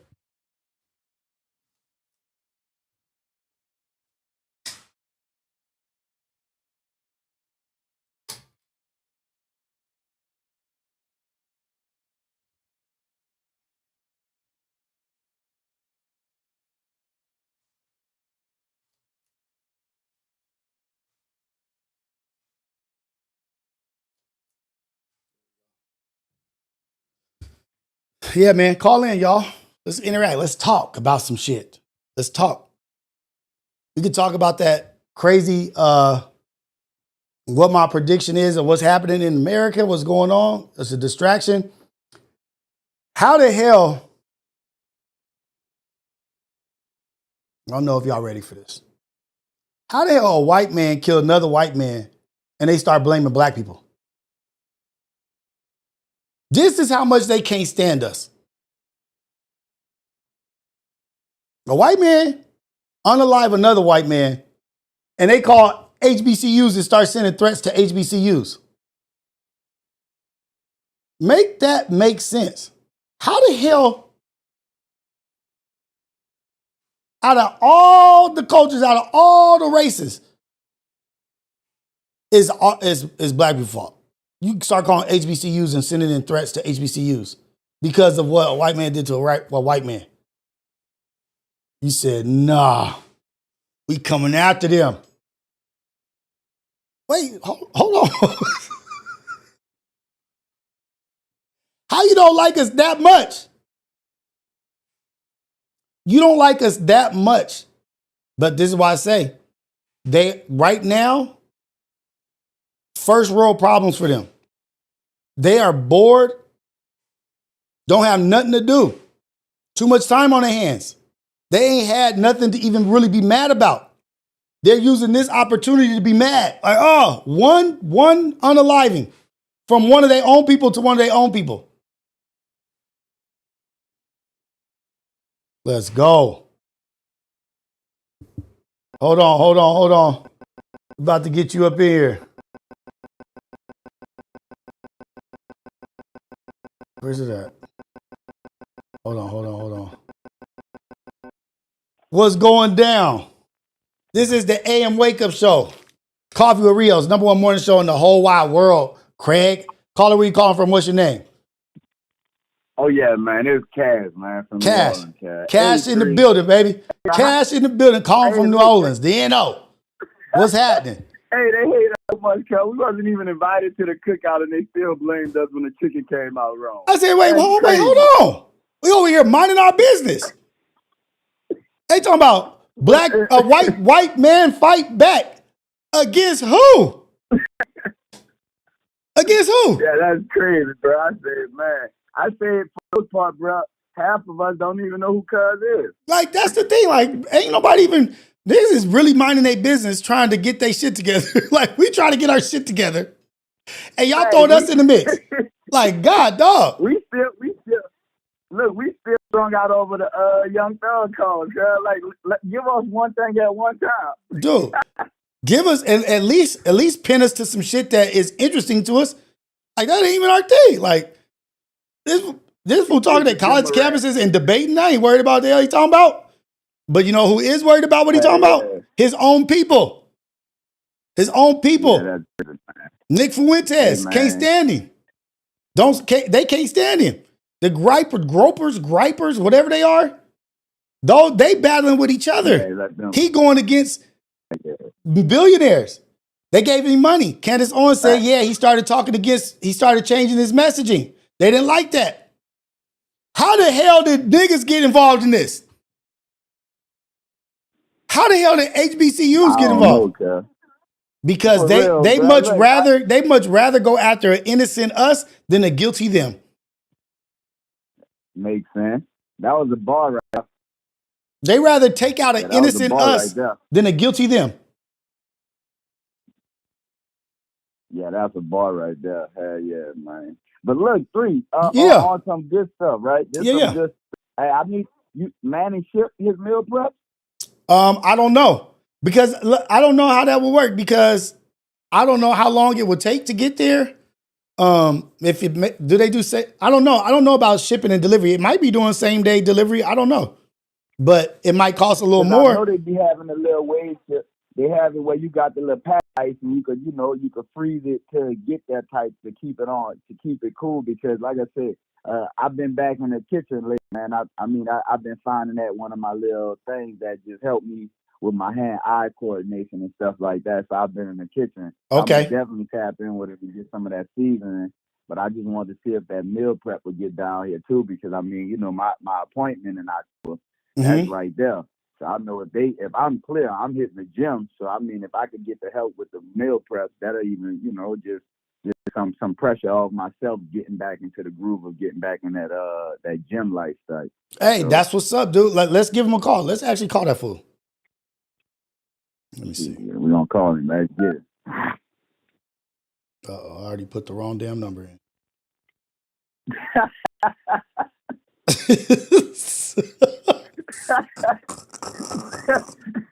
Man, I swear I'll be struggling, Cash. Like, oh shit. Because, and then I was gonna ask you, have you started doing hand-eye coordination like with the tennis ball on the bouncing it against the wall and catching it? Okay. Let me see.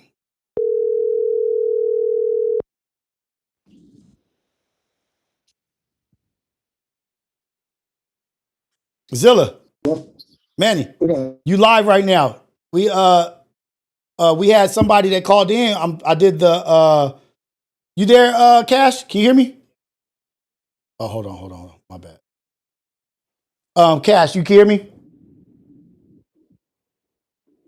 Hello? What's up? Cash. Yeah, I'm here. Okay, hey. So we did the commercial for the meal plan, and Manny and Cash had a question. Go ahead, ask him, Cash. Hey man, I wanted to see if you ship your meal plan because I'm in New Orleans and I'm about to be. I had just had a injury and I'm gonna be getting cleared and I wanted to get back in the gym. And when I get back in the gym, I was just gonna use the meal plan and your meal prep to help me, with my eating habits. Since I'm gonna just get back in the gym, I ain't want to overwhelm myself, being that I've been out the gym for so long. And I also want to say congrats on that, and I'm gonna tap in and get some of that your seasoning too, because I've been back in the gym helping out with my hand-eye coordination from my injury. So the kitchen been a place for me to be therapeutic. So I want to support on both of those aspects. Oh man, I appreciate that. As far as shipping the meal preps out that far, I have to even see how I can do that because I'm not. Let me see. On shipping across the country. Let me see. Shipping meals across it. Sure You have it remains fresh. The answer is, Manny. This is how you. Oh, you know what? Let me look into that for you. That's what I just said. Let me. You know what? That's a good question, Cash. Let me look into that for you. I'll try to get you something. Let me see. Shipping meals. Let me see. Let me look into that for you. Meal delivery, heat and eat and yeah, they do it. They got it all. Yeah. So you can choose a prepackaged meal delivery service like Factor or Home Chef, which delivers nationwide. Use a third-party carrier like they do it, man. The answer for you right there is he could do it. So Manny's gonna look into the Factor stuff and wait, what was it called? Dang it. Factor that's a whole nother. Yeah, that's another company. Factor or Home Chef, or you can use a third party like UPS for sending meals yourself. Ensure proper packaging for temperature control. Alternative, you can look for local. They make sure it'll be all good. Yeah, so we'll figure it out nationwide. Use nationwide meal delivery services. These services are designed to ship meals, both meal kits, pre-made meals across the country to your home or someone else. Yeah, boom, there you go. Hey, and for everybody in the chat, I can cook it myself, but it's called support. Exactly. Is free. Exactly. So when y'all learn that, y'all gonna understand what I'm doing, gang. It's all right. I'm gonna teach y'all something though. Exactly. Supporting each other and doing what's right, putting the money and supporting and putting energy and love into the people that you want to win. That's all it is. Right. So Manny, that's it. We was just calling to see if you could do that, but just letting you know, people are inquiring about the meal prep and the seasoning and stuff. So do you have a timeline on your website when it's going to be live and active? I'm actually working as we speak. I got you. Okay. Good money. Okay, get it done, man. Appreciate you. Yeah. This thing get lost. All right. Oh shit! I hung up on Cash. God damn it! I hung up on Cash. I don't know how to hang up the merge call, but it's as easy as that. This is, you know what? Let me call this full war chief, man. Call that full back.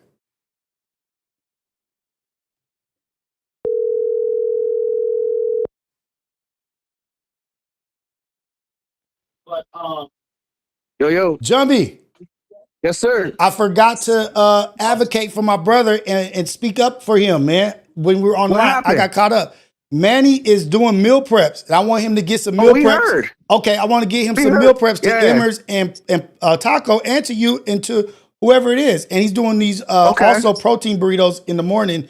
If you ever just whatever you want to storm or whatnot. But I want sir. you guys to meet Manny, you know what I mean, and get him around the guys, and so he could give them like cook or let them see how bomb his meals are. I'm telling you, his meals are killing everybody's meals, and he knows how to I'm cook down. for stuff. Okay, for sure. I just wanted I'm to down put for that that in for sure. I just wanted to put that in your mind, in your ear about gains by Manny and Hood Fire seasoning and stuff. So get him Right. around Hood the Fire. guy. Hood That's Fire, his, right? Hood Fire, and he's Yeah. also doing juices, juicing. What? He's doing juicing, Bro. So he, Yeah, we need that because we're really big on like biomechanics and biohacking through nutrition. So we go. yeah, if we got somebody that can cook real food, Real food. and you said juices. Hey, they got juices, bro. juices. Yeah, we on killing with that. He's killing it. Like he really is on top of like, you know, that's my brother. Of course, I'm a be Yeah. biased or promote him because I love him. But just real shit. Like he's one of the best cooks I know. Like Xander don't even eat cheese. He every time it's his birthday, he asks his godfather for mac and cheese. Aw. He don't even eat Yeah, that shit.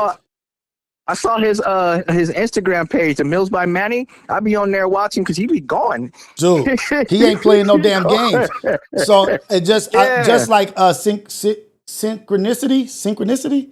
Right. But just us brothers supporting brothers and promoting each other, and it's something positive. It's putting fuel into Right. Taco's body, into Emmer's body to make them better, make them stronger, and it's good because I know as they get closer to fight day or whatever, like the foods can get mundane or get tired of what they're eating. Yeah, especially abroad too. Yeah, Dude, when we have to travel. Tag Manny in, man. Tag him in. Okay, and I'm gonna tag him in for sure. And look, and if you guys travel and you want a chef, he'll travel where you guys are going, and then I'll tag along and I'll just be doing interviews and shit. Y'all just gonna be hooking us up, cuz. Yeah. You know what? Fuck Let's that. just do You that. know what? Fuck. Let's You just just do gonna it. take us? No. I'm making you do it. I'm demanding that we do that. Let's go, man. Let's We go. with it. Okay, for sure, for sure. Hey, yes, sir. Let me know, man. I'm after practice over. I'm gonna link up with him. Okay, cool. I'm gonna shoot him a message. Good. All right. Let's go, man. All right, big bro. Thanks, Power Rios, to the man. people. Power to the people, brother. Power to the best morning show in the world, Craig. Hey, assalamu alaikum. Alaikum salam. Hey, man. And that's how God blesses us. And that's God's blessings. Do y'all see that? I've messed up and forgot to talk to Jumbie about that. I call him. Jumbie's like, yeah, we watch it right now. Support your loved ones. Advocate for your loved ones. We ain't trying to put no hoodoo or voodoo on nobody or hurt them or do anything. We just trying to get them the right kind of food, get the season, get the good food that they can go into their fights feeling good, nutritional, feel for their body. Shout out to us, man. Shout out to Manny. Shout out to Jumbie. Shout out to Taco. Shout out to Emmers. They don't even know they got some good food coming. Great food coming. The protein burritos, the juicing. Let me see if he's got any videos of juicing on his page, actually. I'm going to go down the rabbit hole. I think he does. He hasn't posted it in a long time, but shout out to y'all, man. Shout out to all of us. Oh, here we go. There, yeah, he has done it recently. He posted it recently. All natural, antioxidant rich, and straight fuel for the grind. I'm juicing beets for blood flow and stamina, carrots loaded with beta carotene, Fuji apples for natural sweetness, blueberries for antioxidant power, and a thumb of ginger to wake up your system. And let me tell y'all something, man. I tried to juice before. Me and my wife were fasting, and you got to put the right stuff together. He knows how to do it, but I messed up and put. You see that whole thing of ginger that he had right there? I put a whole one of those into 1 cup of juice. I did carrots, apples, and a whole thing of that. Is that ginger? Yeah, that was ginger. Whatever that was, that root thing, I put a whole one of those.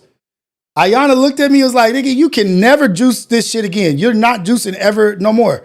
I said, what? Because I could just drink my shit to the head and just knock it out. She has to sip her shit. She's like, this is the nastiest shit I've ever had.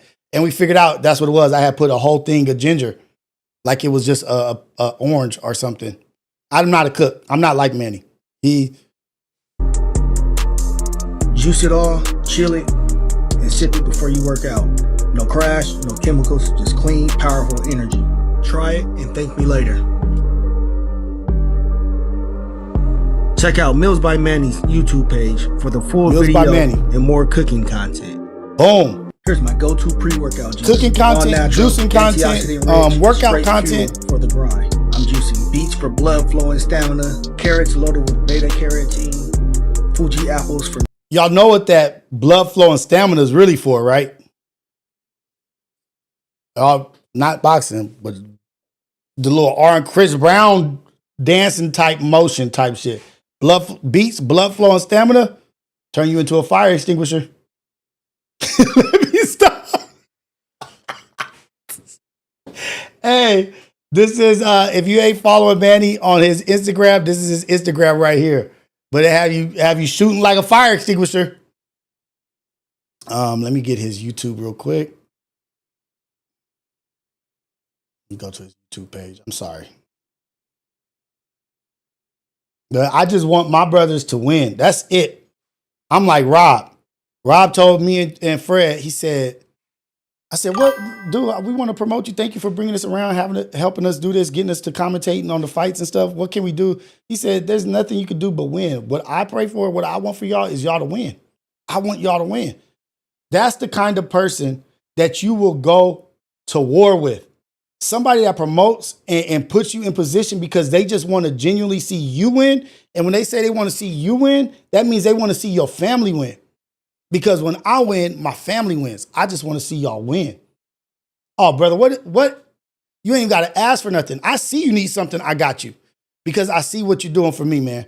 I'm going to go to Manny's YouTube page real quick just to pull up so I could drop his YouTube link in here also.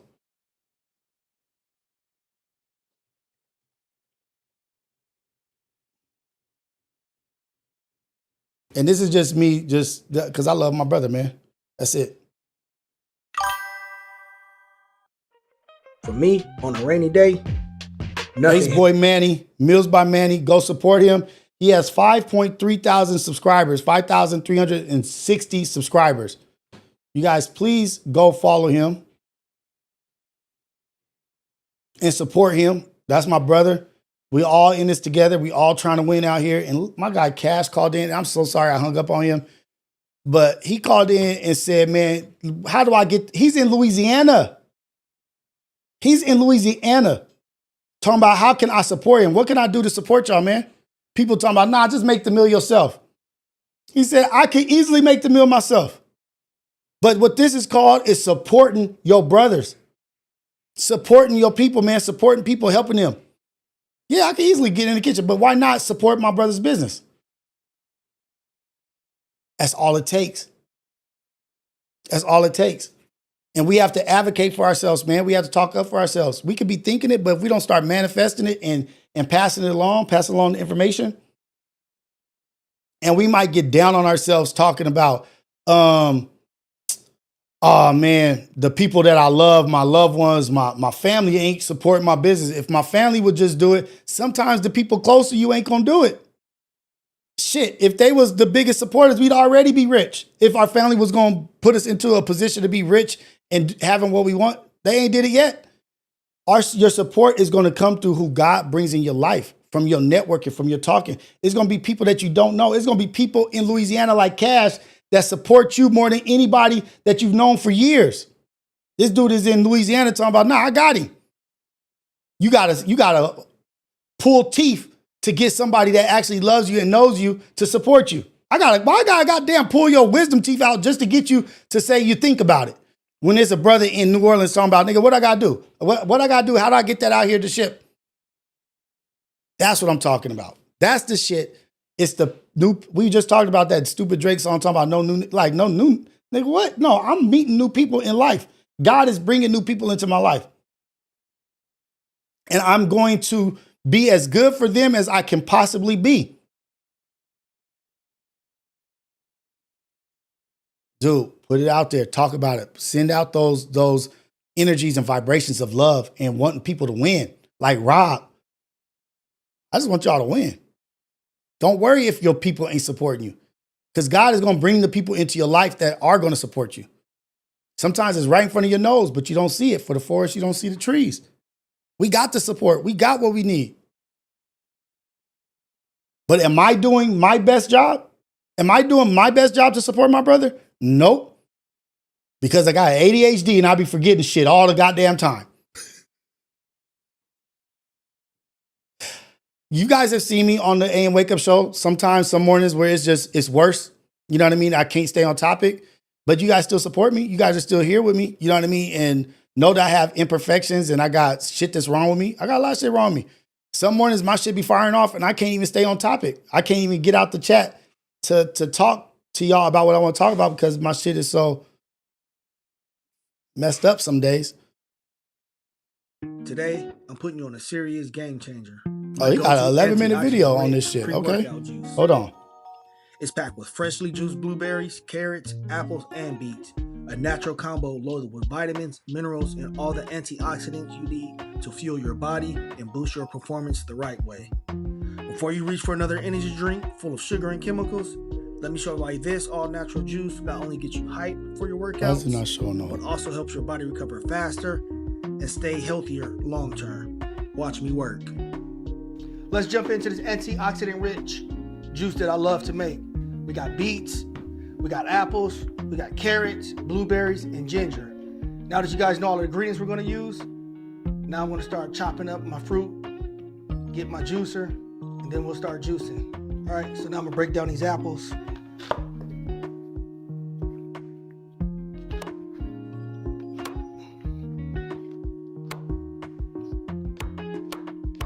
Cut them in little wedges so they'll fit in my juicer.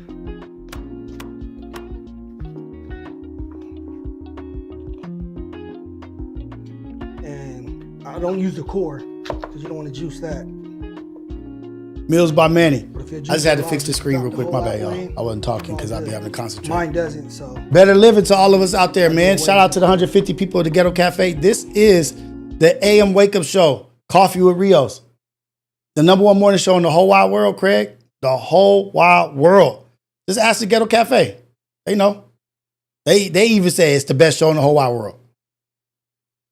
They even say it. Because they love me, man. They love me and I love them. Best show in the whole wide world. We just support my brother right now. Let's go.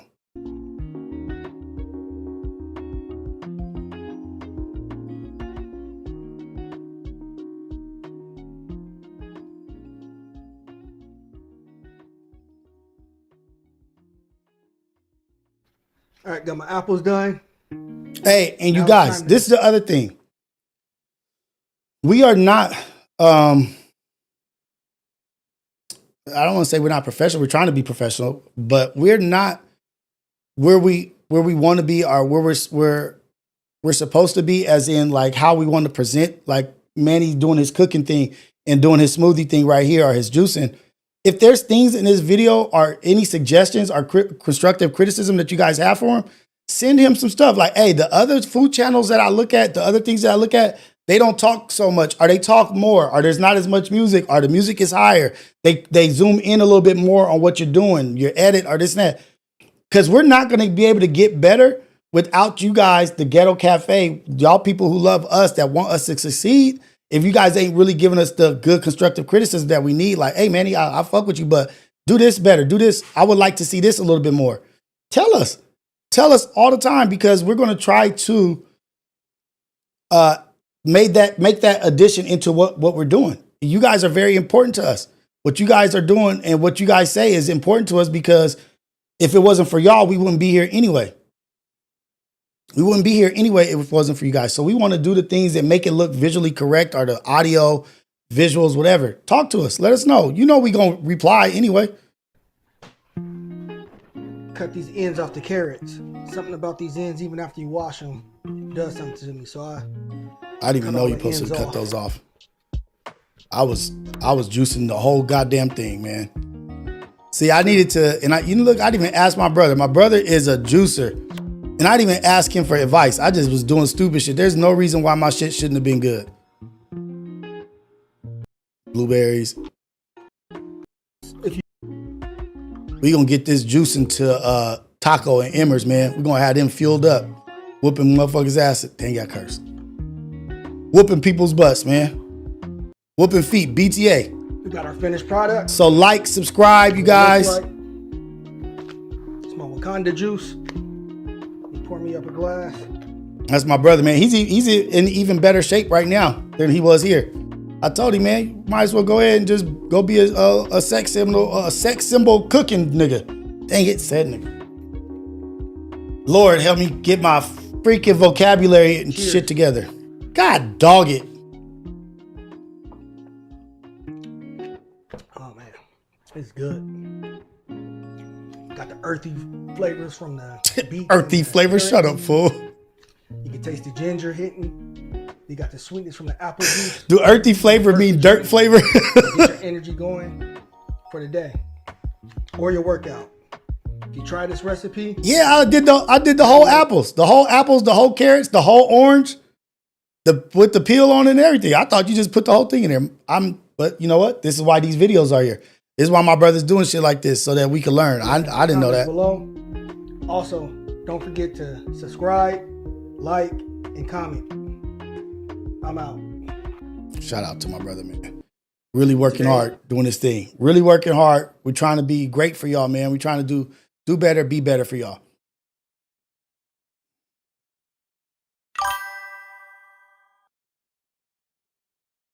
What kind of juice it is full of nutrients? Call it.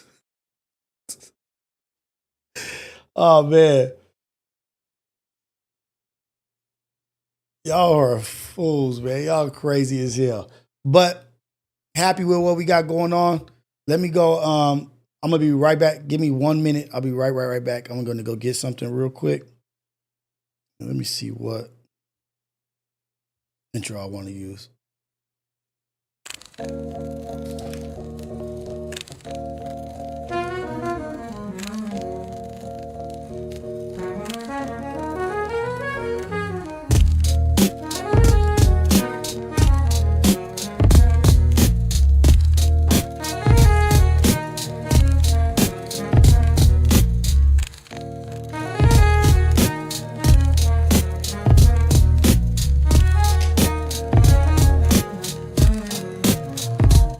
The power of the Ghetto Cafe, man. The power of the Ghetto Cafe. We may be small, but we're powerful. We have the power to help people. Like we really do. Us, right here. Right here. We got the power to really change lives. Right here. We have the ability to do that. Us 150 people in here. We have the ability to speak life over death into people's lives. What we do is important. Our actions and what we do is important because each individual completes the whole.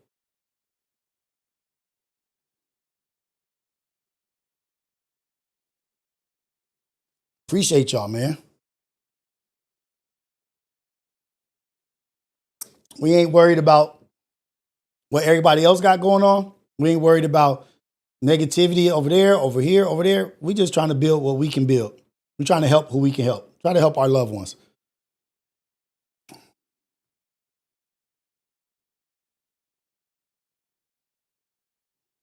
Jiggy. Ah, man, this fool said he's out. Don't be out, man. You ain't got to leave on yo. I'll kick you out. Don't worry, Jiggy. I'll kick you out. Don't worry. Don't worry about it. Victimo, I don't know. It is coming back. I don't know when, though. I got a whole bunch of topics, especially with what's going on right now. I got a whole bunch of topics to talk about. But I don't know. It's all about timing and trying to balance life and shit, man.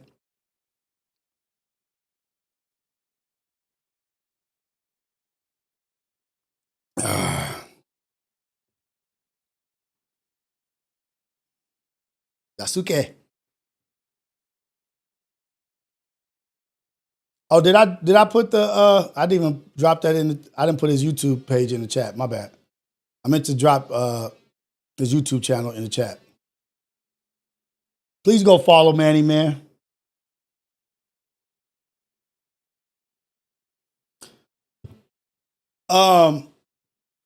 Big Cash has been in here. Big Cash been in here damn near every day. Lil Cash ain't been in here. Lil Cash been in hiding. Been in hiding, man. You can't be too caught up and worried about it.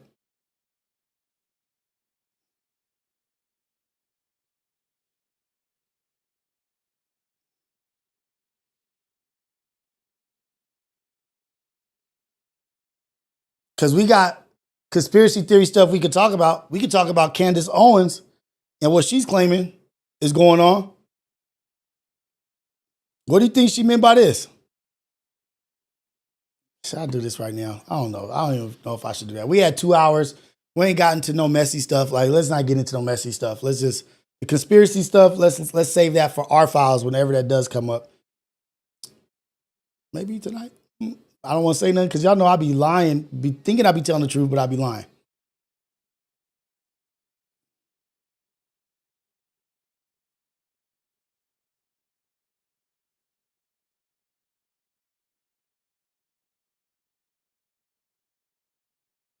So did y'all realize that this was Charlie Kirk, this one? This is a little lighthearted, so it's not so serious.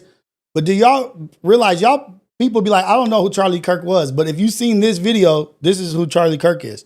I'm not exactly sure the essence of the question. Do human beings have tails? Do you have a tail? You know, I have never met anyone with a tail. I'm not exactly sure the... Exactly. But fetuses have tails. Kind of proves that at that phase, they are not a human being. They got tails. Humans don't have tails. We're not dinosaurs. Let me even show you a photo, if I may, okay? Do you truly, in your heart of hearts, truly believe that this is a human being? This... Without a doubt. Without a doubt? Yes. This is a dolphin fetus. I'm not exactly sure the essence of the question. Do human beings have tails? Do you have a tail? You know, I have never met anyone with a tail. I'm not exactly sure the... Exactly. But fetuses have tails. Kind of proves that at that phase, they are not a human being. They got tails. Humans don't have tails. We're not dinosaurs. Let me even show you a photo, if I may, okay? Do you truly, in your heart of hearts, truly believe that this is a human being? This... Without a doubt. Without a doubt? Yes. This is a dolphin fetus. Not exactly Without sure a doubt. Do human beings... Without a doubt, that's a human. He said this is a dolphin fetus. Beings have tails. Do you have a tail? You know, I have... Without a doubt. Never met anyone with a tail. I'm not exactly sure the... Exactly. But fetuses have tails. Kind of proves that at that phase, they are not a human being. They got tails. Humans don't have tails. We're not dinosaurs. Let me even show you a photo, if I may, okay? Do you truly, in your heart of hearts, truly believe that this is a human being? This... Without a doubt. Without a doubt? Yes. This is a dolphin fetus. I'm not exactly... Hey, man. Without a doubt. This is a dolphin fetus. Sometimes people be talking and be so sure of their point and so stuck in their focus on what they like. You just saying some stupid shit, man. You know that without a doubt. Well, nigga, that was a dolphin. Wasn't a joke to me, King One. Serious to me. My narrative. What's that? That's like In Between Two Ferns, one of my favorite shows in the world. But this is how crazy the right has gotten. This is how crazy the right has gotten. They blame everything on the super left. Left is crazy as fuck too. The right is crazy as fuck. They both crazy as hell. But this is how crazy the right has gotten. Emboldened to say whatever the hell they want to say. This is a news host on Fox. I don't know if they're going to show it. Together on Wednesday, Lawrence, in the morning, we were discussing the murder of Irina Zaruska in Charlotte, North Carolina, and how to stop these kinds of attacks by homeless, mentally ill assailants, including institutionalizing or jailing such people so they cannot attack again. Now, during that discussion, I wrongly said they should get lethal injections. I apologize for that. Why did he just like glaze over that? Like I said that homeless people should get lethal injections. I'm sorry about that. Wait, you said that you think innocent people who are homeless should receive lethal injection. Think about that. That's not something you just say, oh, I'm sorry for saying that. You just like, if you're a host on a show, an entertainment show, Fox ain't no damn news. Extremely callous remark. I'm obviously aware that not all mentally ill homeless people act as the perpetrator did in North Carolina, and that so many homeless people deserve our empathy and compassion. Lawrence, back to you. All right, thanks, Brian. I'll see you tomorrow. Together on Wednesday, Lawrence, in the morning, we were discussing the murder of Irina Zaruska in Charlotte, North Carolina, and how to stop these kinds of attacks by homeless, mentally ill assailants, including institutionalizing or jailing such people so they cannot attack again. Now, during that discussion, I wrongly said they should get lethal injections. I apologize for that extremely callous remark. I'm obviously aware that not all mentally ill homeless people act as the perpetrator did in North Carolina, and that so many homeless people deserve our empathy and compassion. Lawrence, back to you. Still there. Still there. You got people getting fired for not having empathy for Charlie Kirk, not having no empathy for Charlie Kirk. People getting fired because they don't have empathy, or they're not mourning, or they saying things that are like, he deserved this, or this. People getting fired for that. Not for racial comments, not for anything like that, but being insensitive to somebody's death or not having empathy, which he didn't believe in. Thought it was a new word that somebody just made up. Like, I don't even support empathy. But people are getting fired because of it. But somebody could go on the news or on the entertainment channel and say, yeah, they all should get the lethal injection. They all should be unalived. You mean you rose from the cream of the crop? You're the top of the top on this show? And that's what you say?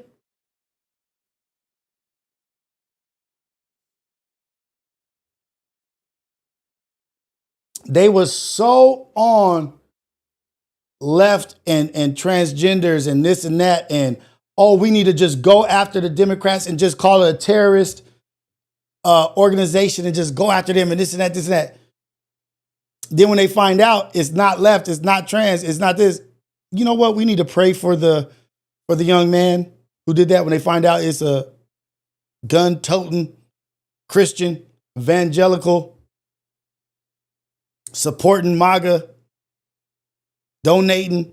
Oh, you know what? We need to pray for him. What happened to burn down the whole left side of the country?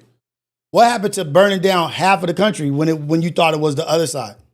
But now that you have a difference of opinion, a different outlook. Now we need to pray for him. We need to pray, you guys. We need to come together.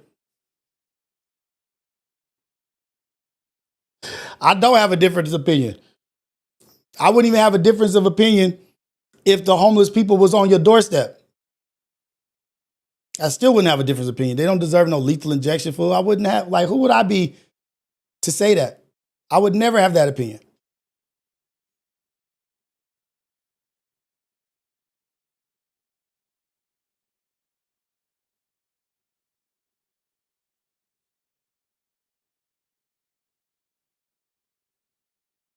This dude right here.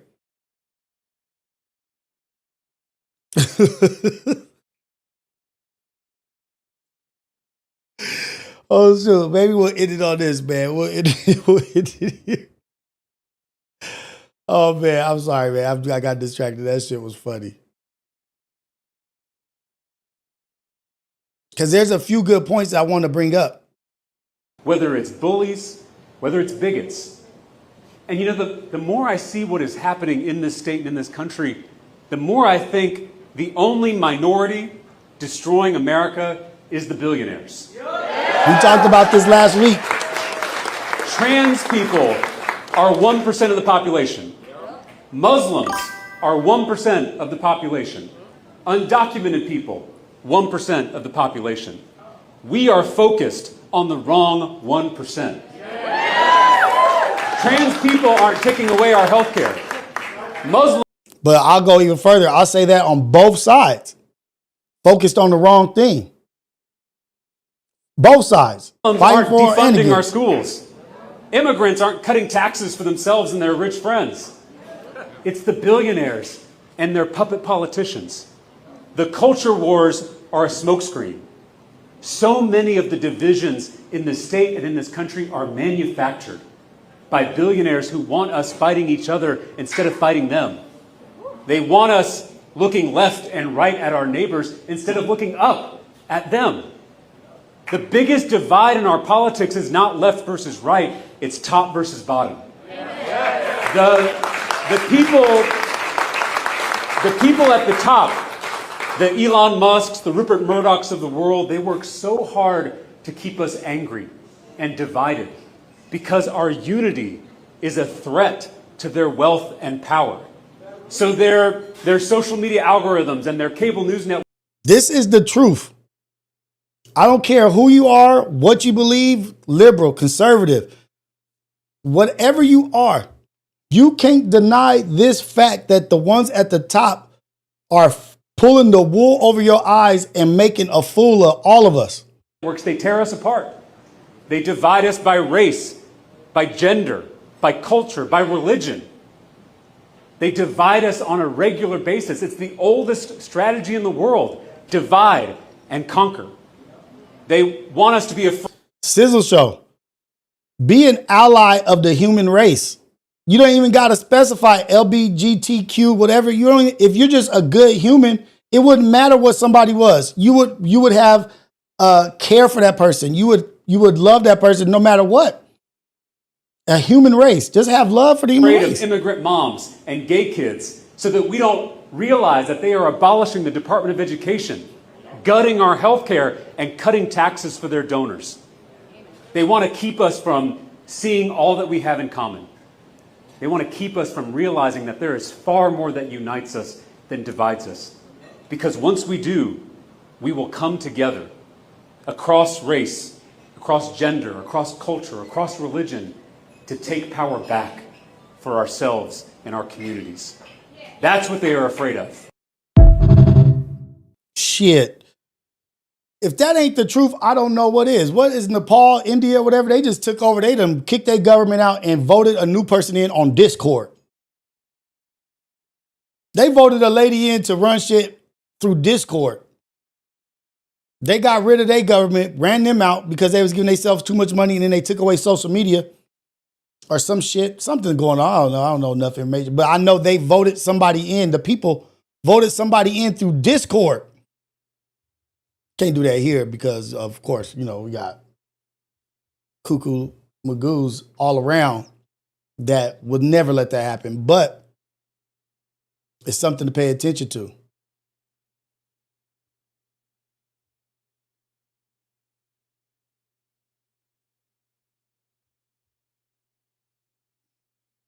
Have y'all seen this? Y'all might say I'm gerrymandering.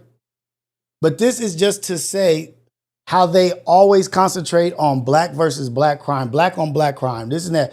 Per capita, you guys do this, you do that. You're the most, you do this.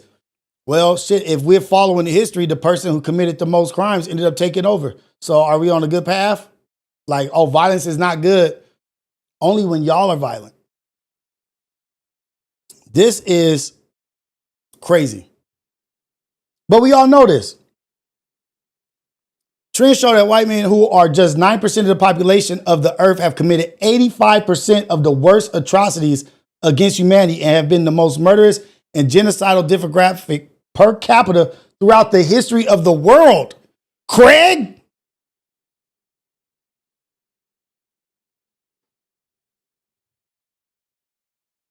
We are flawed. But stop pointing the finger and acting like we don't remember the past, the history. How can you point the finger and you are the creator of all this ugly shit? We're here because of the atrocities you committed on Indians, on the original people of this land. But we want to get caught up in the time of the last 30, 40 years. Well, this last 40 years, what about the last 2000? Let's talk about it. Let's talk about Australia. How did Australia come to be what it is today, and look how it looks? Did it happen through giving cotton candy and rainbows? How did you guys turn Australia into what Australia is? How did y'all turn America into what America is?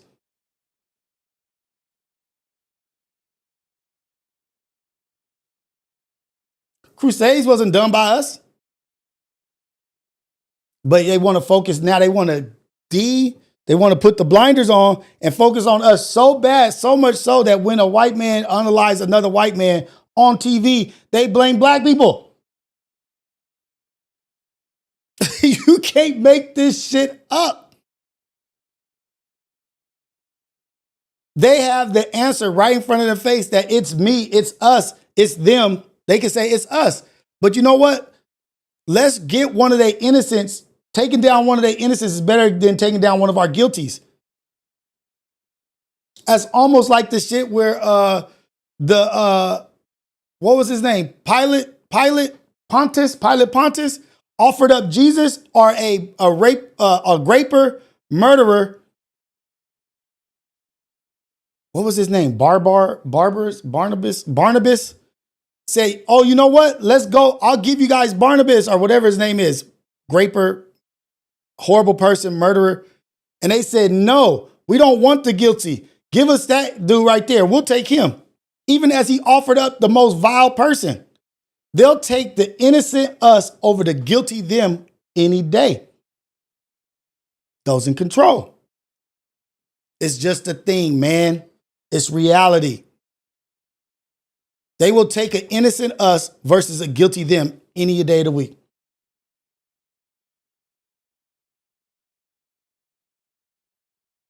Pontius Pilate, some shit. I don't know what his dang name is. I don't even know what Barnabas, Barnes and Noble, Barnabas. One was dirty, one was clean. They offered up the dirty. They said, no, he deserves it, but no, give us the innocent one. King one, who do you think they was taking out during the crew? Like, who do you think they was taking out? Who do you think the Germans killed 6 million people? They say it was 6 million. That's white on white. That's white on white. So much so, we joined in on the party.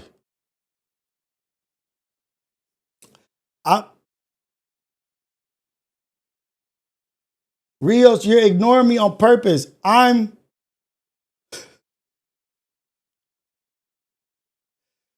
don't you call in? What's stopping you from calling in? I'm not even getting no calls from you. The number is up there. Pontius Pilate, Piatus. That's what I'm talking about. German versus the 6 million. That was white on white. This fool said blacks are taking out each other. Throughout history, do you see this? 85%, 9% of the population have committed 85% of the atrocities of world history.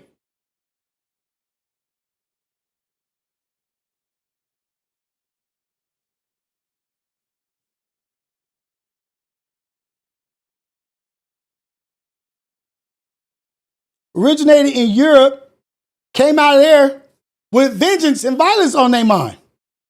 I want that by any means. Malcolm X said any means necessary. No, they really said any means necessary.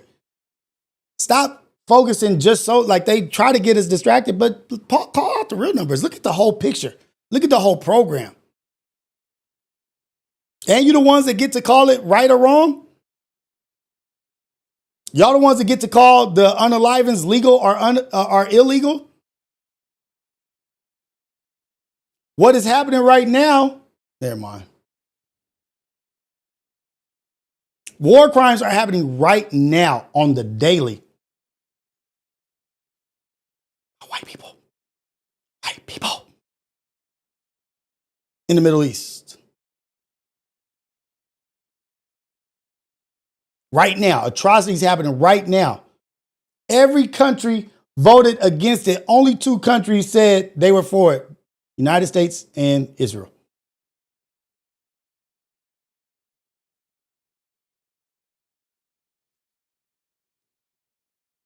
King One, it's no blaming. I'm saying stop pointing the finger when three are pointing right back at you. Open up your mind. Stop being blocked by what you're thinking, man. Don't point the finger, and everything you've gained in life and got to the top, it was because of violent behavior.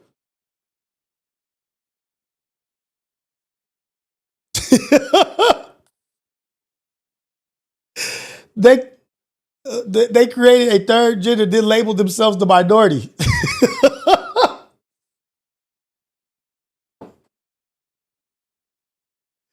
This is the craziness. This is crazy. Feminists said pro-woman shit. Like, we want pro-women, pro-women, pro-women. They went so pro-woman that they platformed white men taking over their sports, taking over their everything. Y'all was so against men, but on the back end, these are men that you're promoting in your sport, in this field. They have more leverage than you now, and they're originally men.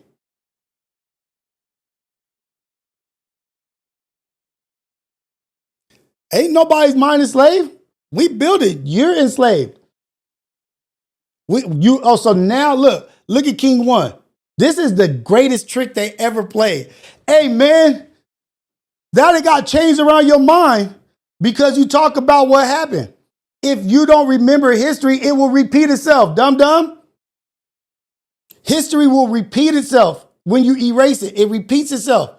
You have to talk to these things.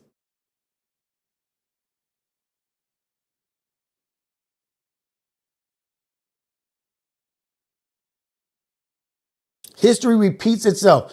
Also,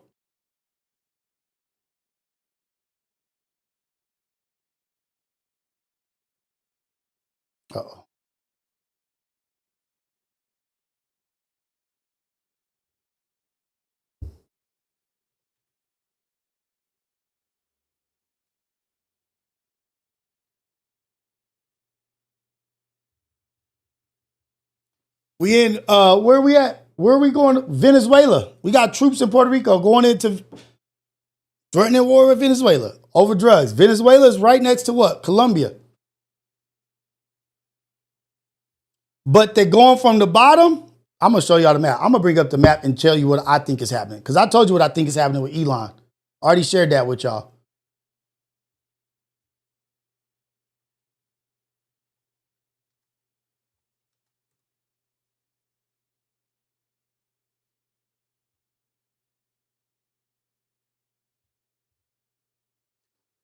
So they going into Venezuela, bombing boats and doing shit.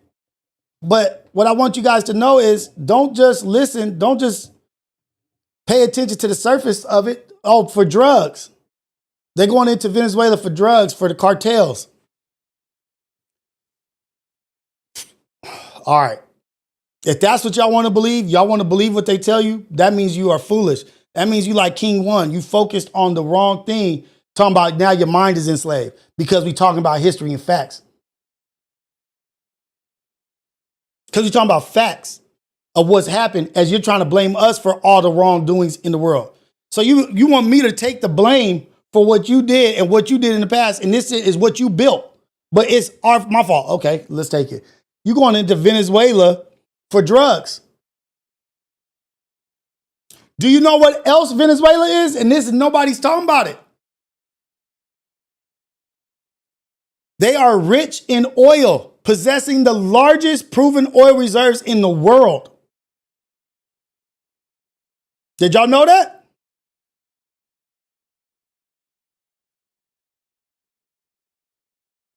Vast amounts of crude oil, heavy crude oil in Venezuela. Oil-rich country. So now you in Puerto Rico talking about you bombing boats, you trying to aggravate them to go to war with them? Who are you going to put in play? What you going to do? This is the play that they've been playing all the time.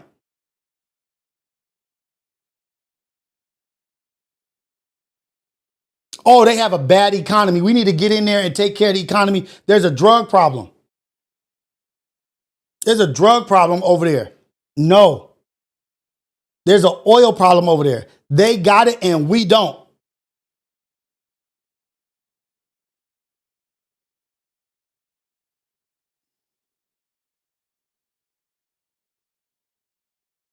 303 billion barrels as of 2023.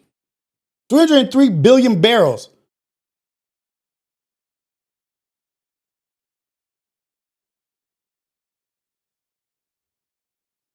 Only reason why they're significant is the oil, not drugs. So you going over there because of the drugs? Really? That's why you over there? Oh, okay, Trump. What's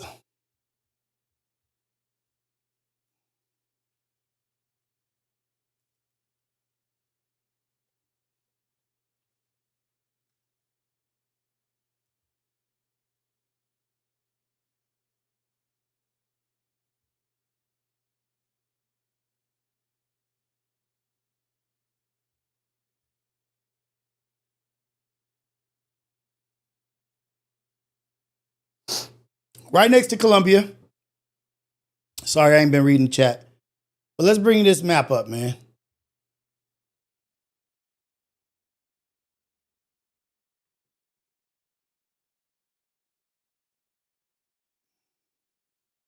Let's bring this map up. We're going to our files right now, is what we're gonna do.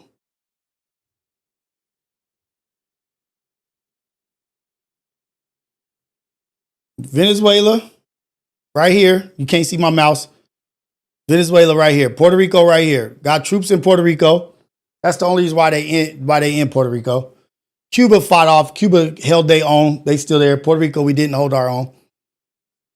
But they have troops there getting ready for whatever they're gonna do in Venezuela. What they gonna do is go in Venezuela, try to do what they can. This is what I think. Go in Venezuela and start the takeover from Venezuela up through Venezuela, up all the way through Mexico, all the way to the United States, right?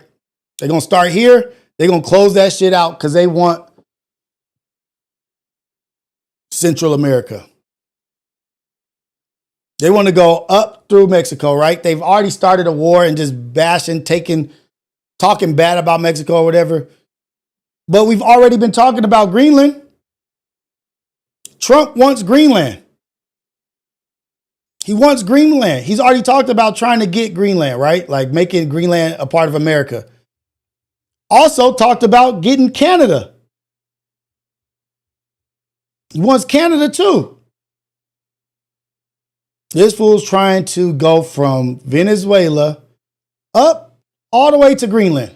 I'm telling you, I think this is what I'm saying because hear me out. Hear me out. Like the video, subscribe if you want to, leave a comment, do what you gotta do.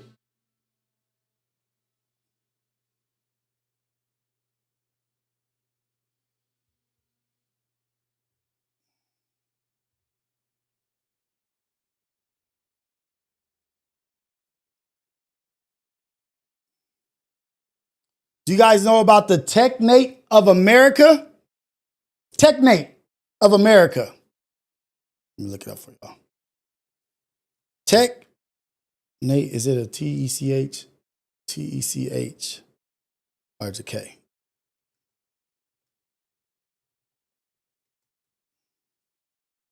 Learn y'all something.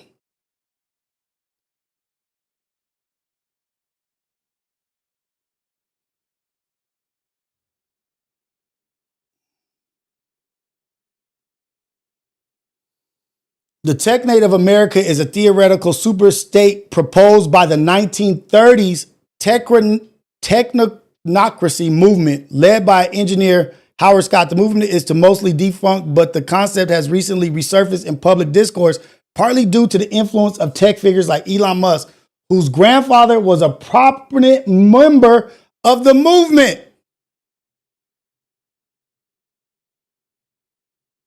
Abolish the price system, energy accounting, scientific governance, social reorganization, continental scale. The proposed technate would encompass all of North America, including the United States, Canada, Mexico, Central America, the Caribbean, and Greenland, to create a self-sufficient geographic unit.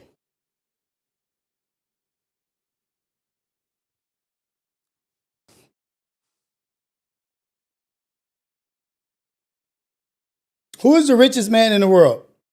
Elon Musk. Who's the most powerful man in the world? Trump. Trump been talking about acquiring Canada, acquiring Greenland. Now Trump is in Venezuela, starting a war.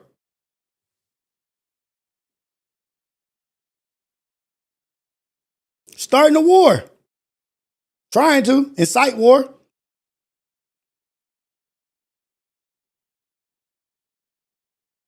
Greenland down to Mexico to Central America, right? Technate of America, the Technate of America. I'm gonna see if they have a video on this.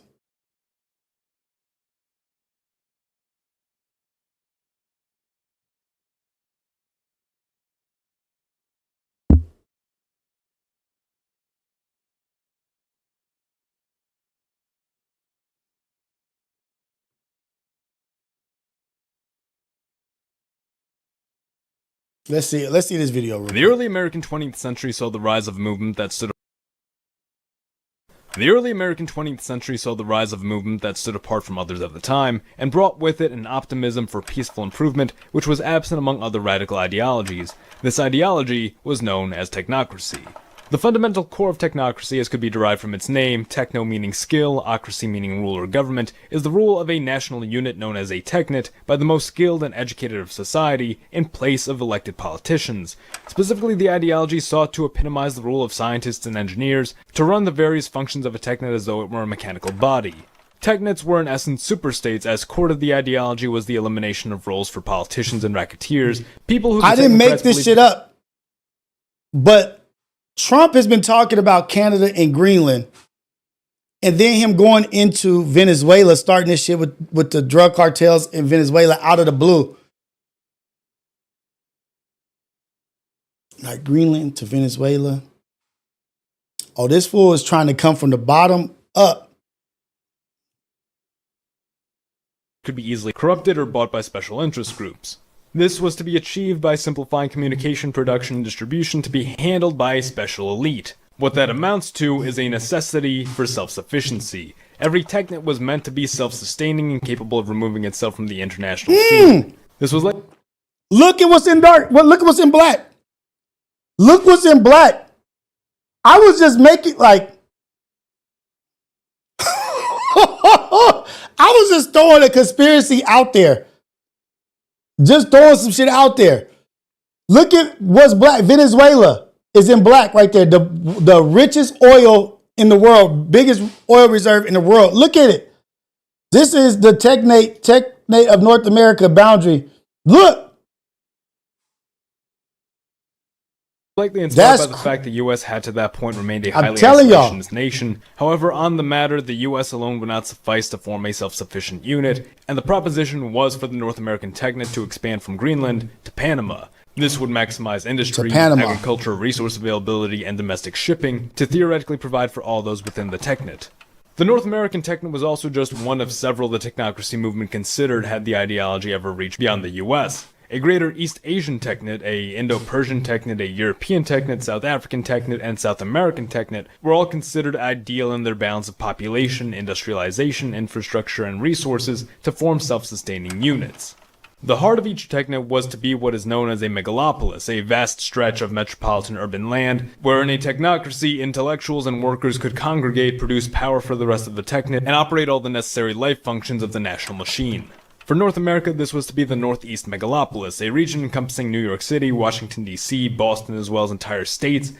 Shout out Jumbie, Stay Gold Radio, Super Chat. Venezuela are the terrorists that attacked my country. They have been trying to steal Guyana's resources and overthrow our government. Yeah. I don't know too much, but I'm going to believe you. But guess who's over there now? And large eastern Canadian cities. Megalopolises exist in other would-be technates, and are usually found along continuous stretches of major cities and population centers. The technocrats also proposed a 4-hour workday and 4-day work week. You know who wasn't going for that shit? Of useless and inefficient Fidel work Castro practices could create a system in which all businesses and services punch out and enjoy his free time. If that sounds good to you, you might just be a worker drone. No shame in it. Basically, every communist society ends up realizing this too late. You could thus joke that the technocrats wanted to just skip the step that could accidentally make someone a dictator, and just said, hey workers, we're going to give you the means of production, but you have to listen to us when we tell you how to use it. And I'd say that overall sums them up pretty well. However, much like Huey Long's untimely assassination, the ambitions of the technocracy movement were cut short. The chief pull of the movement was that it attracted the disillusioned average citizen who just wanted the depression to end without terrible bloodshed, and eventually, it did. Hey, I haven't seen this video. I'm not gonna watch the whole thing, but I bet what stopped the technocracy, the technocrat, was money. I bet you they didn't have the funds and support.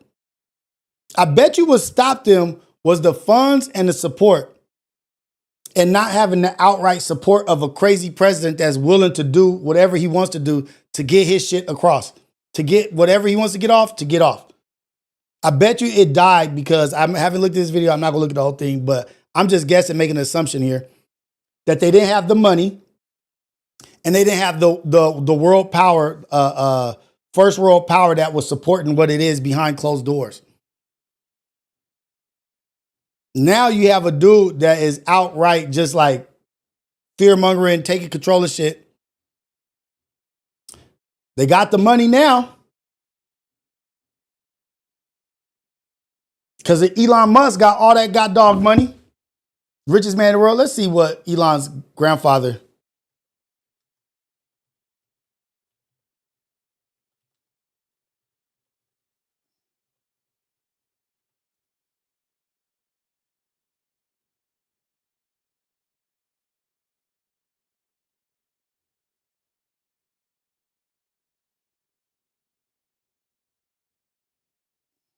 (1930s) wanted to merge the. Okay, so his grandfather's name was Joshua Haldeman. Look, they got him right on the cover. We done found something, y'all. We done found something. It ain't just me. We done found something. A 1930s movement wanted to merge a movement in North America. Let me see where it says this fool's dead. The ideas seem to resonate with some recent statements from Trump administration about emerging U.S.-Canada. Meanwhile, in February, Musk said, we really have here rule of the bureaucracy as opposed to the rule of people democracy. The technocrats viewed elected politicians as incompetent. They advocated replacing them with experts in science, engineering, and would objectively manage resources. Where does it say his grandfather's name?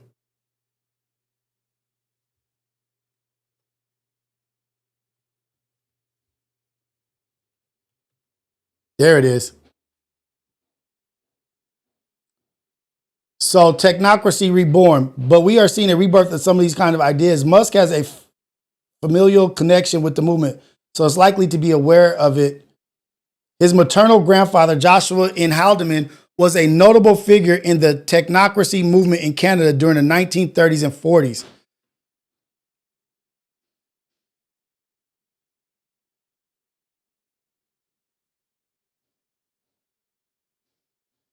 The difference between the U.S. government and the technocrats. However, Musk's approach to commerce remains firmly embedded. I got to look into this. We done stumbled across something. Done stumbled into something. Technocrat of America. Greenland. You talking about Greenland. You talking about Canada. Going into Venezuela, the biggest oil reserve in the world. Craig, this is the Wake Up Show. Coffee with Rios. The Ghetto Cafe. The #1 chat in the whole wide world, Craig. Coolest, chillest, coldest chat in the whole wide world. Look into it. Do some deep diving. Look into Venezuela and their oil reserve. He just fronting like he going after the drugs. Is it the oil reserves? The 303 billion barrels of oil?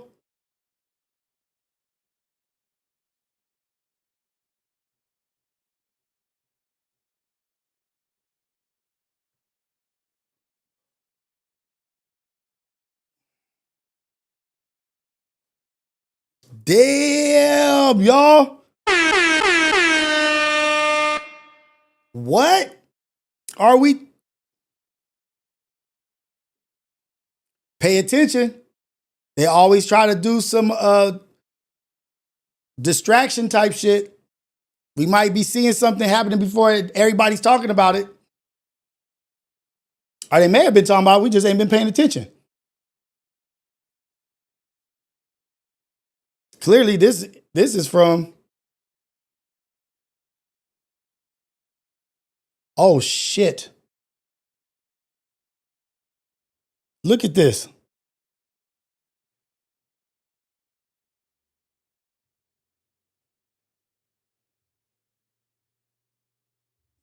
Accelerating Starship development to build the Martian technocracy. This is in 2019, June 23rd.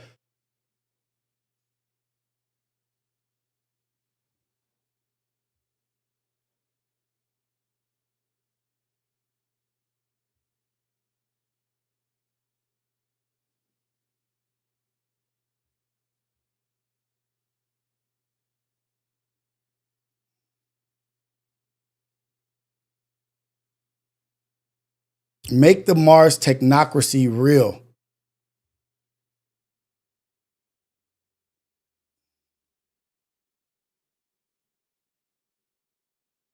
Holy shit.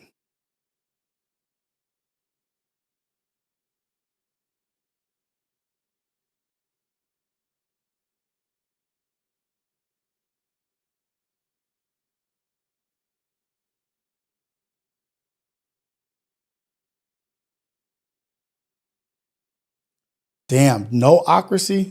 Technocracy, yep, no ocracy then.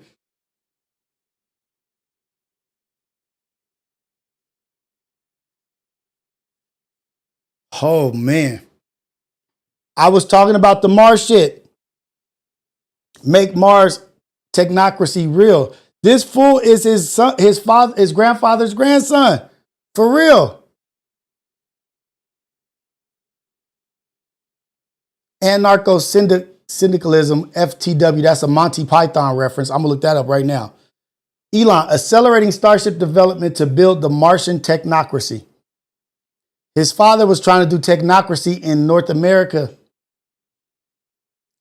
Elon has South Africa apartheid bloodline, and Canada was in Canada. Became what?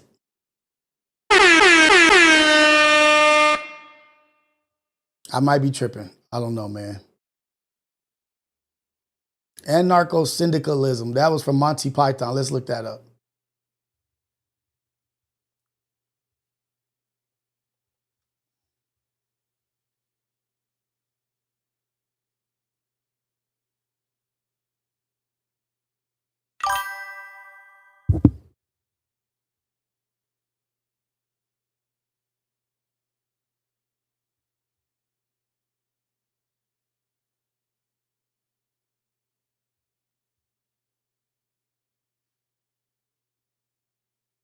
Workers' solidarity, belief that workers are strongest when they are united and act collectively. Direct action, refusal to rely on politicians or indirect political means like voting.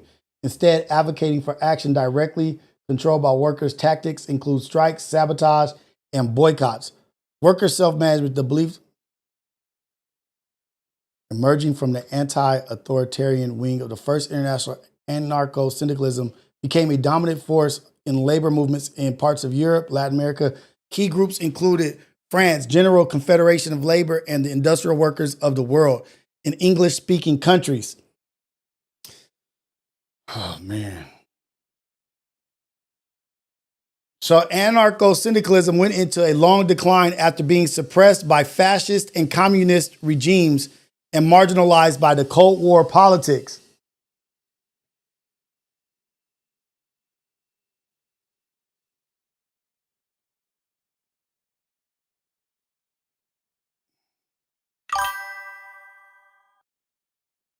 Damn, I didn't know anything about that. This shit, I'm just learning all this shit too right now.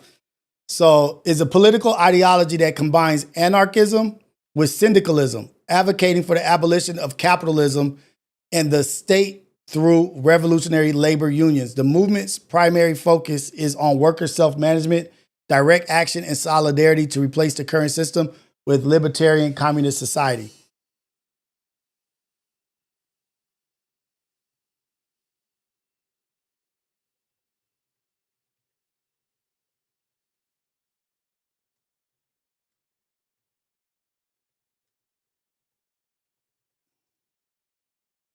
Hey, we just.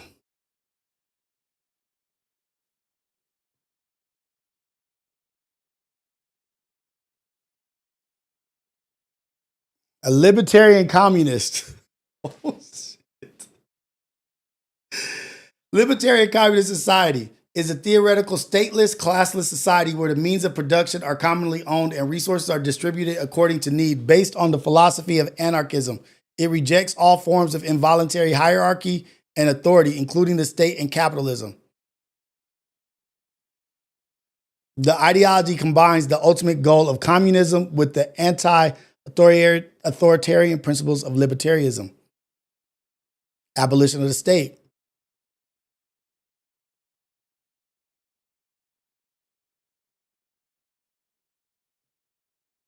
Oh my God. Oh my God. What are they planning? What are they doing?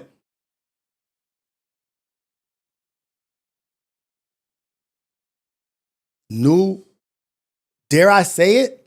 Dare I say it? World communism? Dictatorship? New Norvos Ordos New World Order?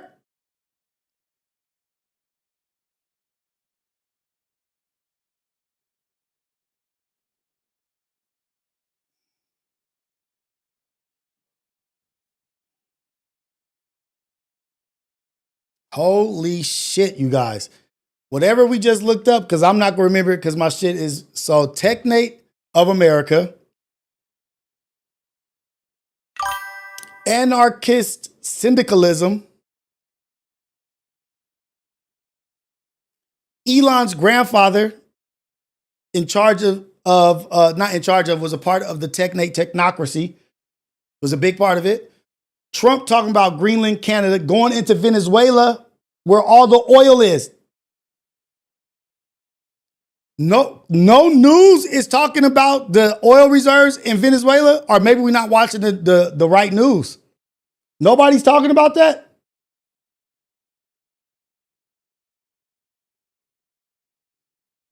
The Ghetto Cafe, man. This is the wake up show. Coffee with Rios. Nervous than a motherfucker.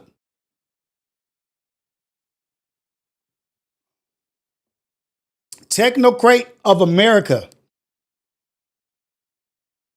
Anarcho syndicalism is what Monty Python mentioned, what Elon brought up on Twitter, on X in 2019. I don't even think he owned it at that time.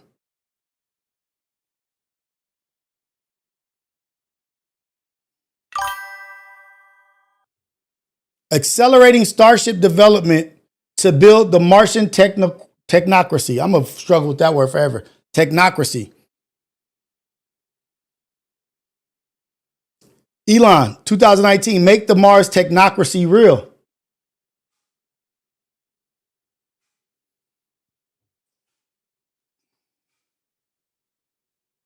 Now, Ghetto Cafe, go do your research. Don't let them just pull the wool over our eyes and not be up to date on what they're talking about. Let's pull up something real quick.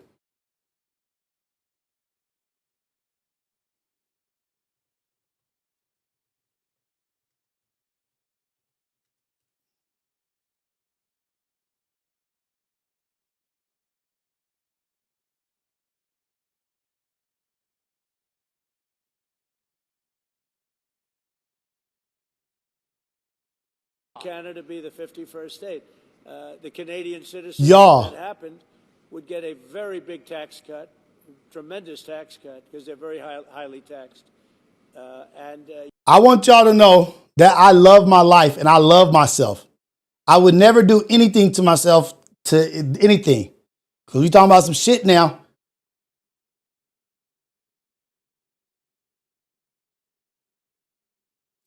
Oh, shoot, y'all. I would love to see Canada be the 51st state. The Canadian citizens, if that happened, would get a very big tax cut, tremendous tax cut, because they're very highly taxed.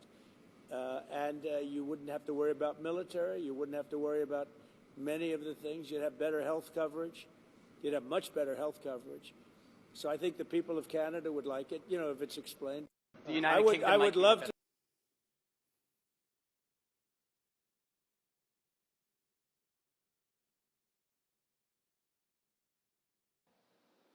Until such time as they drop certain taxes, yeah. The digital people don't realize Canada is very nasty to deal with.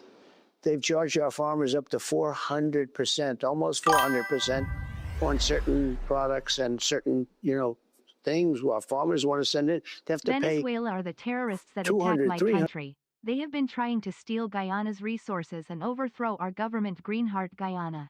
Shout out to Jumbie. 400%. People don't know that. Canada is a very tough country to deal with. I will say that. But and I love Canada. You have USMCA in place. I know, but you'll have to do it. But USMCA is no good if they cheat.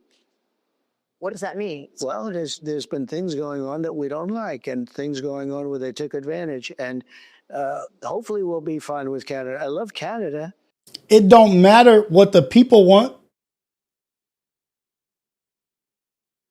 It don't matter what the people want. It's what he wants. It's what they want. It don't matter if you think you don't want Trump. We don't want Trump. Frankly, Canada should be the 51st state. Okay, it really should, because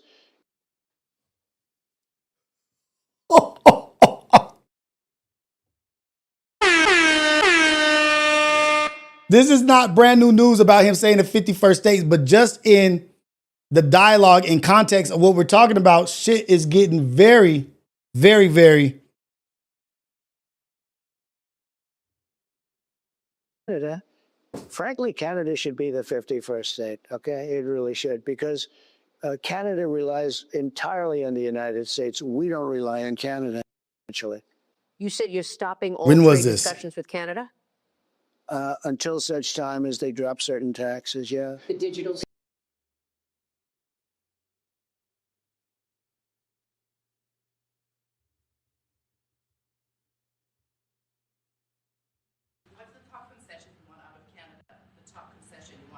Concession? Yes.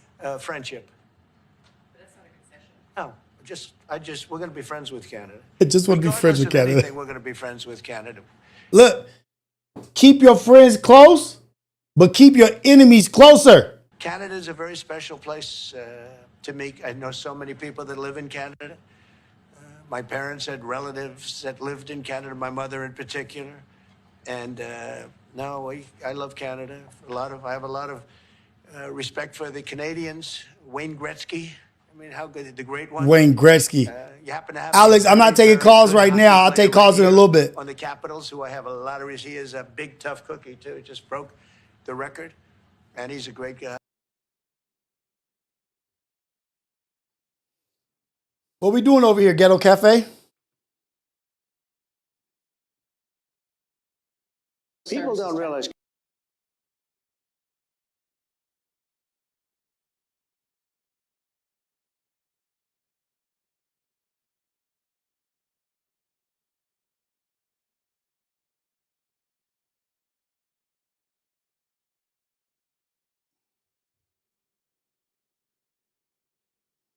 Uh-oh. Uh-oh. Uh-oh. Not taking calls right now. Oh, shoot. Okay, now. And this is a soft research. This is just a soft search.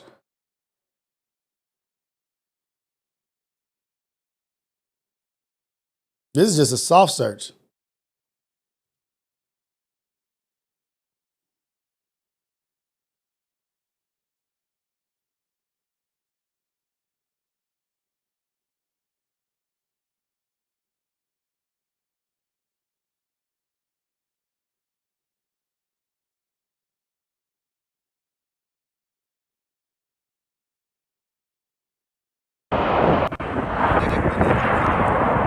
This is him landing in Greenland. I think it's crazy. Look at Trump. I don't know if that's him.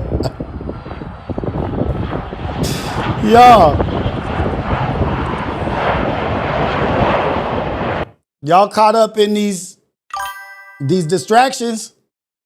We caught up in these distractions, y'all.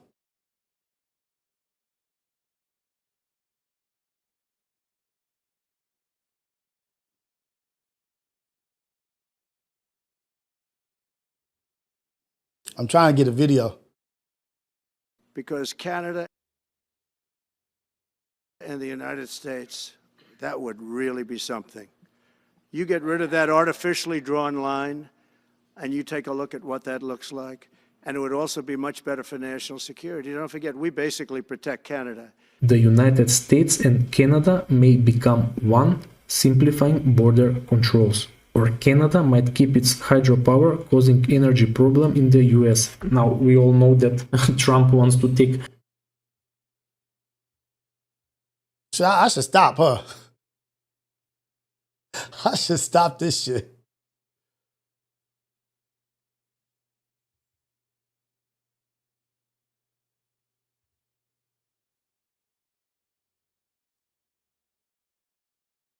Turn to the other news this evening, and this evening, President-elect Donald Trump refusing to rule out using the military to take over Greenland and the pan on his push to take. Also saying that Canada should become part of the U.S. Here's Selena Wang. President-elect Trump tonight doubling down on his push to take over Greenland and the Panama Canal, refusing to rule out using the military to and the Panama Canal. Because you know why he started getting involved with the Panama Canal? Because Mexico's doing the import-export, trying to cut out the Panama Canal to where it's not necessary, where they take some stuff from them. Ooh-wee.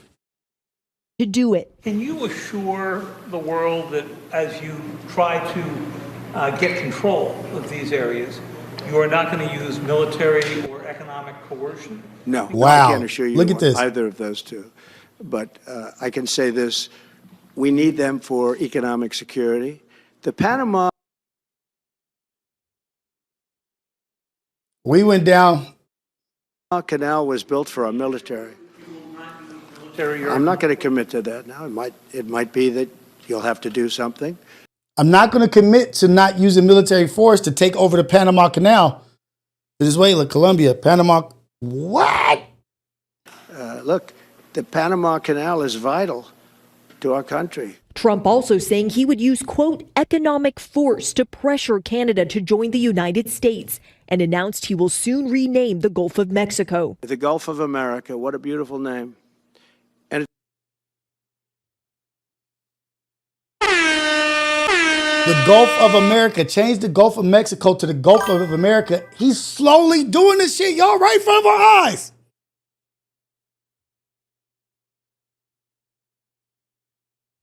Slowly doing this shit right in front of our eyes. Why did he want to change the Gulf of America? Why is he in Venezuela?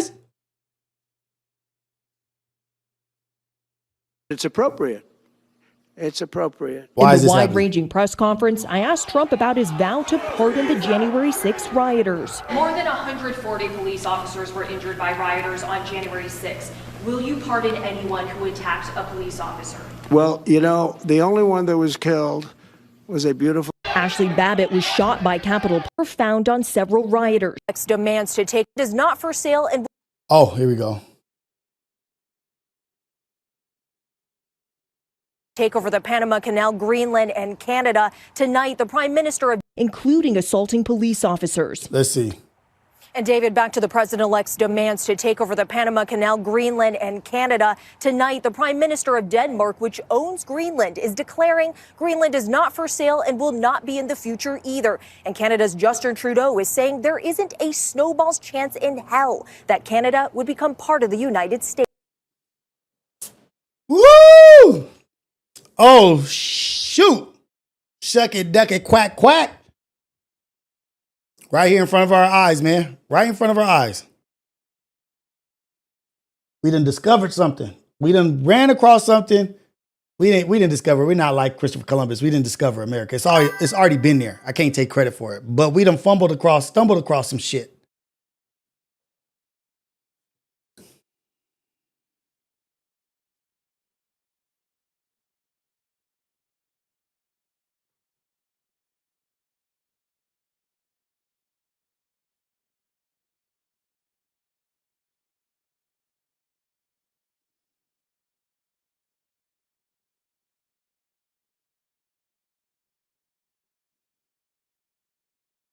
Where am I at?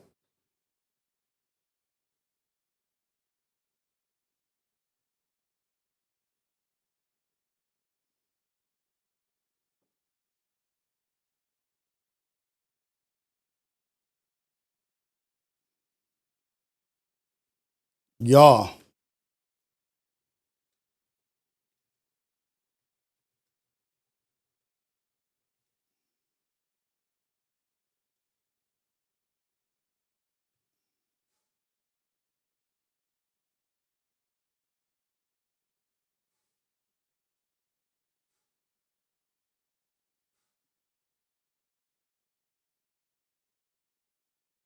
Holy crap.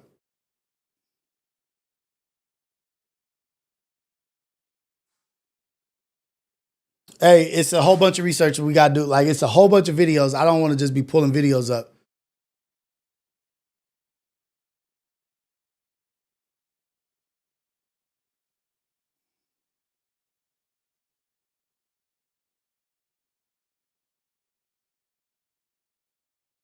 You should not be able to purchase a people. U.S. President-elect Donald Trump says he wants to take control of Greenland, potentially using military force. But this indigenous parliamentarian says Greenlanders won't be colonized again. Saying that you don't stand a chance. And remember, do you guys remember? I don't know if it was Denmark, but I was like, why does Denmark or what? I think it was Denmark. We're going to look that up again. We're going to look that up right now. Denmark might have the biggest underground bunker facility in the world.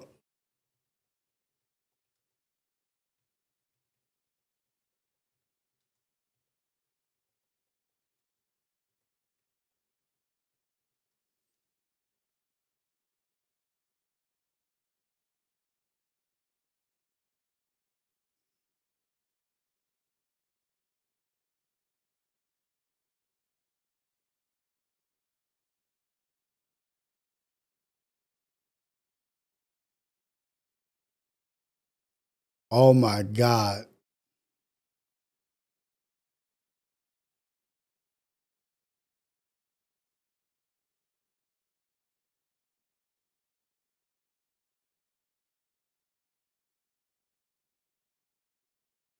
When war comes to Denmark, why was they even thinking about war in Denmark?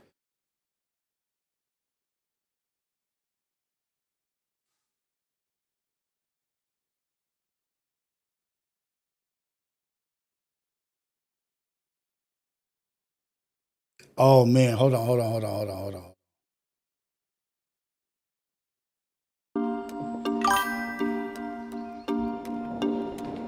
Som the Cold War. So when you see it, some of the things you Denmark has the most bunkers in the world.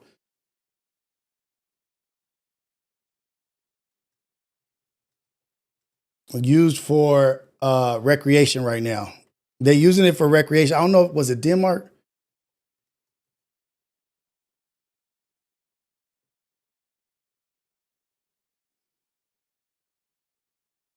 Yep. In Denmark, former underground bunkers and facilities have been repurposed into recreational spaces including museums, art galleries. These historical sites give visitors an immersive look into Denmark's Cold War and military history.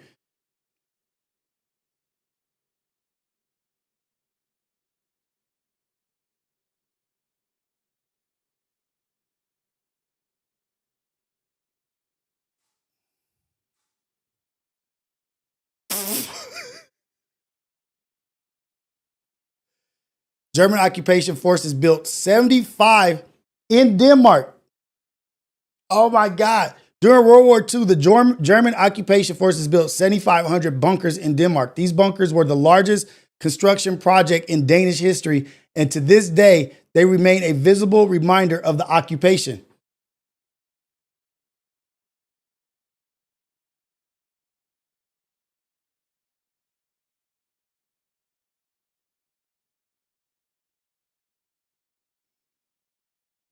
Let's go. Let's take it to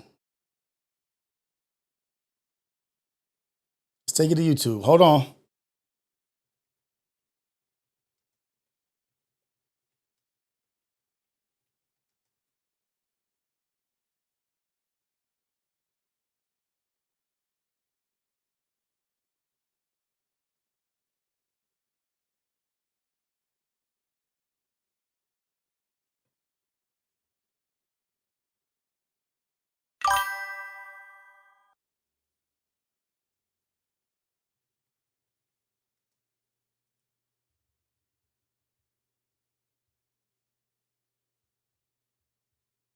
Okay. So that's Denmark.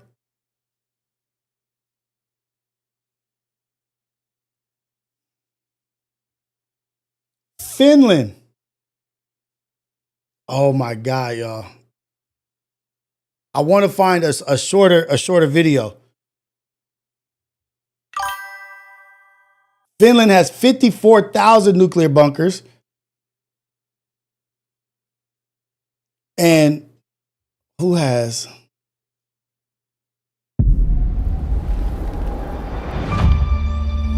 As you lift the curtain of this postcard paradise, a very different reality hides in plain sight.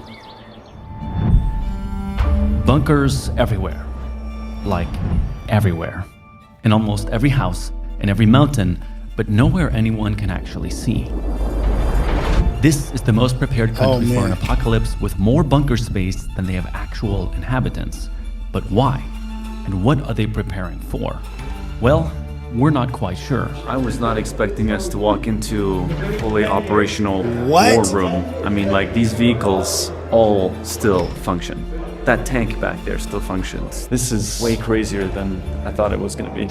And for that reason, we'll be spending the next few days road tripping across this beautiful country in search of these bunkers and some of the private individuals that own some of the most remarkable ones that we know of. On this journey, we'll get to open the gates of the largest privately owned bunker in the world, the largest known civilian one, and likely the most heavily armed privately owned bunker. Welcome to the surprisingly most fortified country on Earth of Switzerland. Oh, shoot.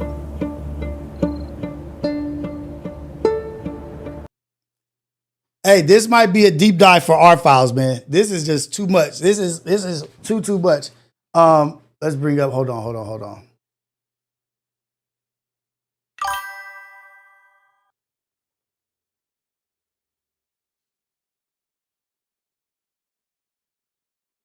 That's crazy. But they was right next to Germany, though.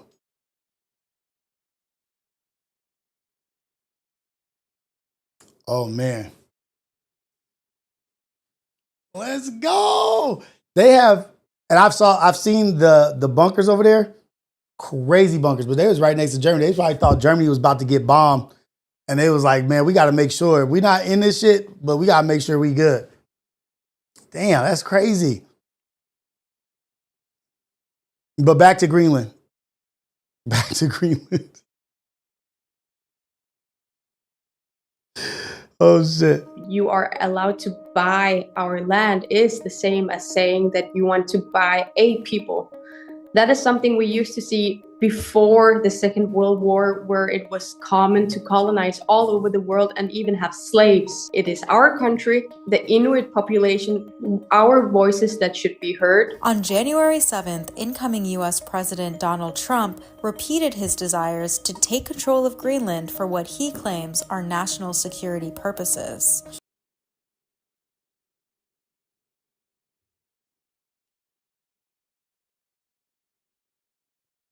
Strategic, to say the least. Strategic, to say the least.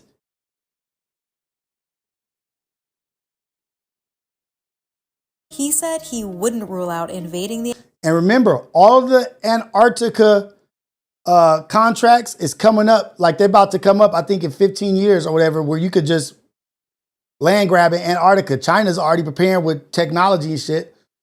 It was like, I'm on Greenland. By force. Greenland is the world's largest island and home to over 56,000 people, mostly indigenous Inuit. The territory hosts a large U.S. military base that was used by the U.S. during its Cold War with...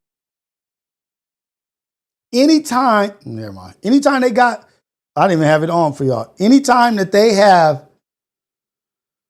military bases there, they plan on taking over that shit. I am a firm believer in that. The Soviet Union. Expanding the base forcibly displaced indigenous communities. The U.S. has been upgrading its missile defense system on the base in recent years. And in 2019, Trump said Greenland should belong to the U.S. for strategic reasons. What you're missing, Victor, is he ain't said he want to buy none of those damn countries. He said he want to take this country for security reasons. We are a people and we have right to our own country and our own. And you missed the point where I was talking about, you missed the whole thing. If you just got in here, Victor, we was talking about the Technate of America. Go look it up. Or rewind this shit 30 minutes and look at the Venezuela to Greenland thing that I was bringing up. Self-determination, which is often all overlooked because of the colonial history we have with Denmark. Donald Trump's quest for Greenland has been compared to Western imperialism, but the indigenous people of Greenland are still battling their own colonizer. Denmark colonized Greenland in the early 1700s. During colonization, Inuit women were forcibly sterilized and had their children.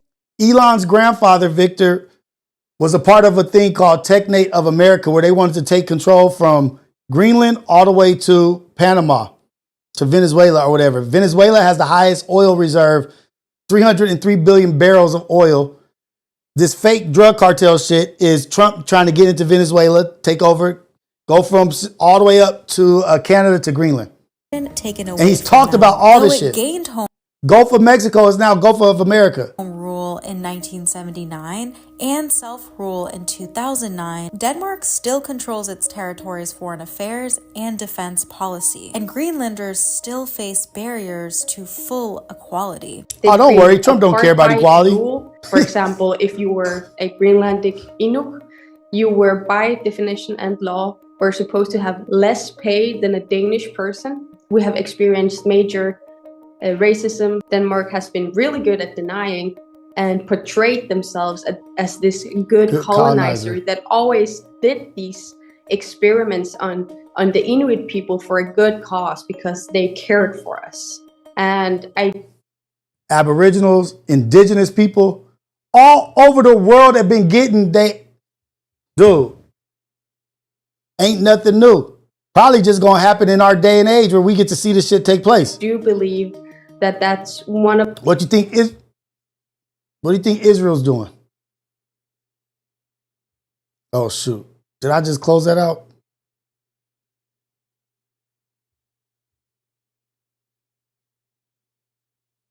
The reason that we to this day have these strains with the Danish population as we do. Many Greenlanders want full independence. Under Danish law, the island has been able to declare independence by referendum since 2009. Greenland's current prime minister is also making calls for independence to break from what he called the shackles of the colonial era. We usually say we are the Arctic as well. It's not just a vast United States and Israel. Let me just go ahead and say the controversial shit. Let me just say it. Are the only, maybe Russia with Ukraine too, but blatantly going in places and taking over and just displacing people in modern time, Western colonization shit happening right now, every day. And we're getting more bolder and bolder with our shit. We're still tricking people and still trying to act like we're doing shit for the greater good. You ain't going into Venezuela for no damn drugs. I'm convinced. Are the terrorists that attack my country. They have been trying to steal Guyana's resources and overthrow our government. Greenheart Guyana.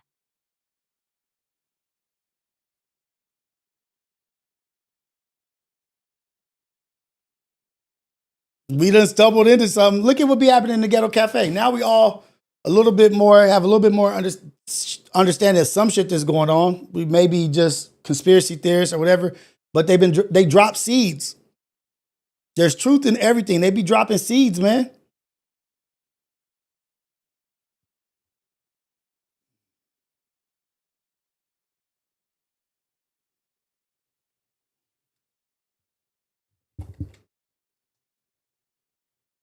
And I just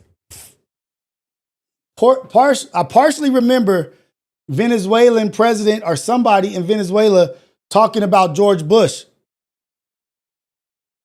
Am I tripping? Or was that dude assassinated? Was the president of Venezuela where they replaced him? Hold on.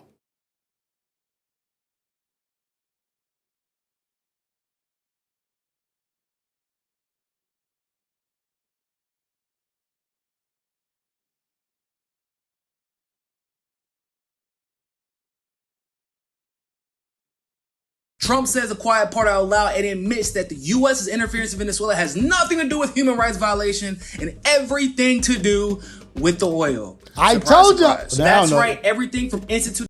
Hold on. Muchas cosas. Primero buscan es el petróleo.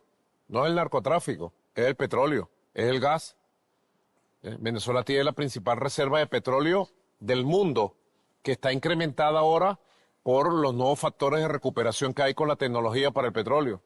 Tiene la cuarta reserva de gas, que está en todo el Caribe, precisamente, ¿sí? Donde oh! mandó la flota. He's saying it. He is. Okay, so this is real, nigga. Like, they are out after the oil. U.S. gearing up for another war for big oil. Maduro reveals in interview, it's not drug trafficking, it's oil and gas. Venezuelan president says Trump and Rubio feuding with Caracas over its largest oil reserves, which is now increasing due to new oil tech. Y Venezuela tiene lo que pudiera ser la primera reserva de oro del mundo, y así por el estilo.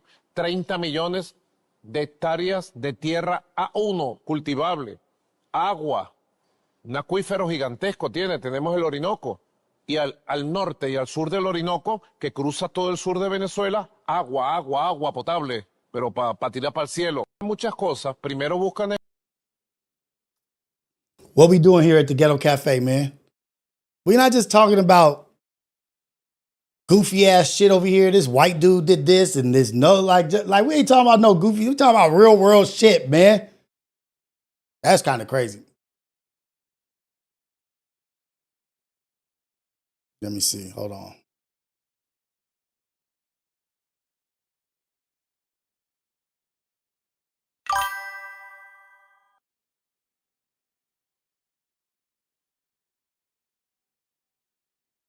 Hold on. Before I look this other thing up. Venezuela. How about we're buying oil from Venezuela?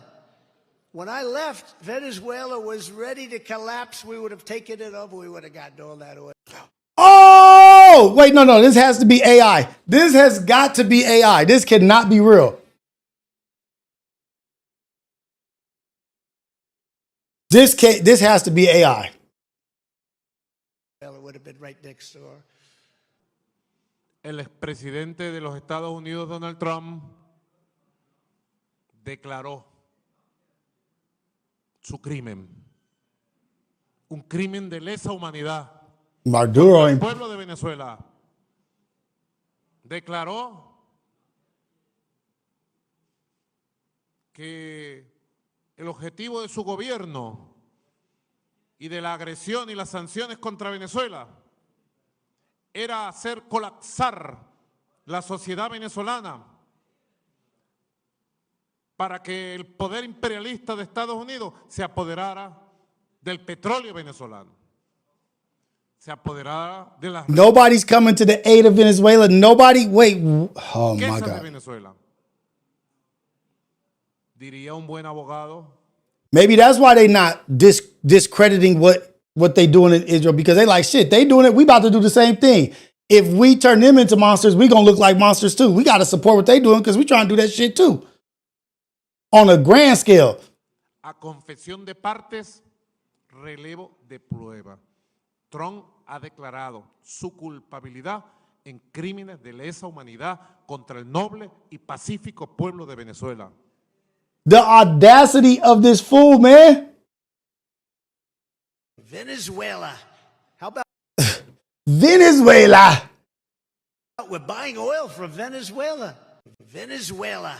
How about we're buying oil? Venezuela. How about we're buying Venezuela? How about we're... You know he want to go to war with that country immediately when he said Venezuela like that. Listen to how he says Venezuela.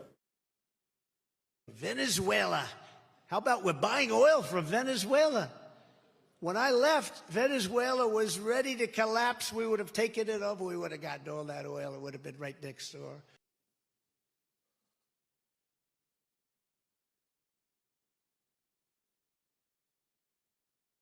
Cali Bags, think a little deeper about it, man. Think a little bit deeper. That's surface. Oh my God.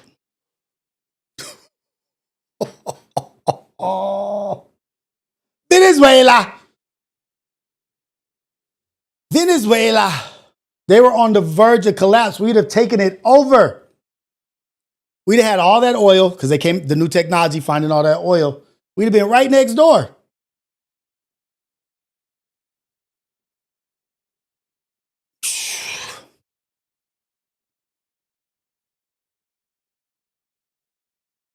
Hold on, let me see something real quick, y'all. Before I'm about to dive a little bit deeper.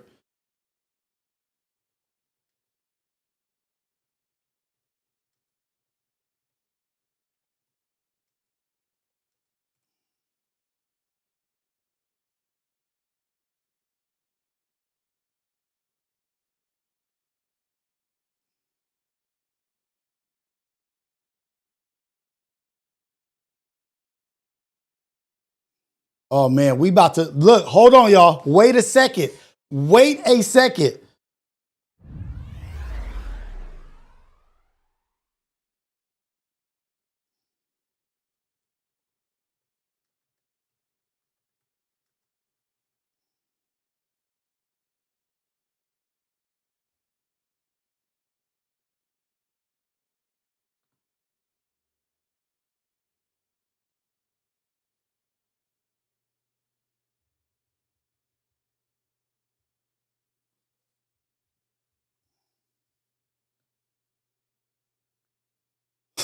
Oh, you guys.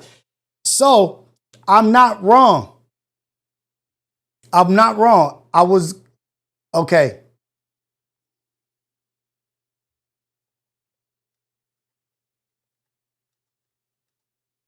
What's his name?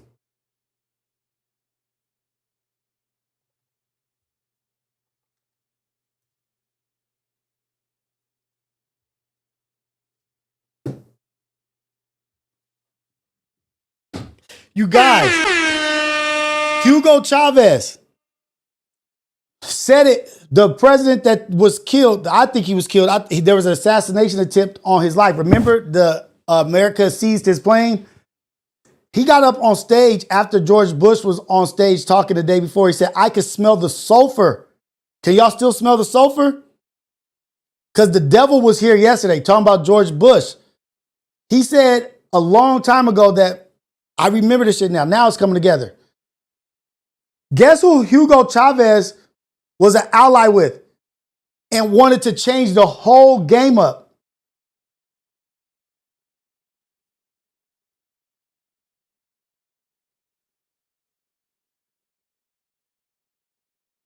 Gaddafi. South. Remember they were trying to make it where you could buy oil in not in American currency?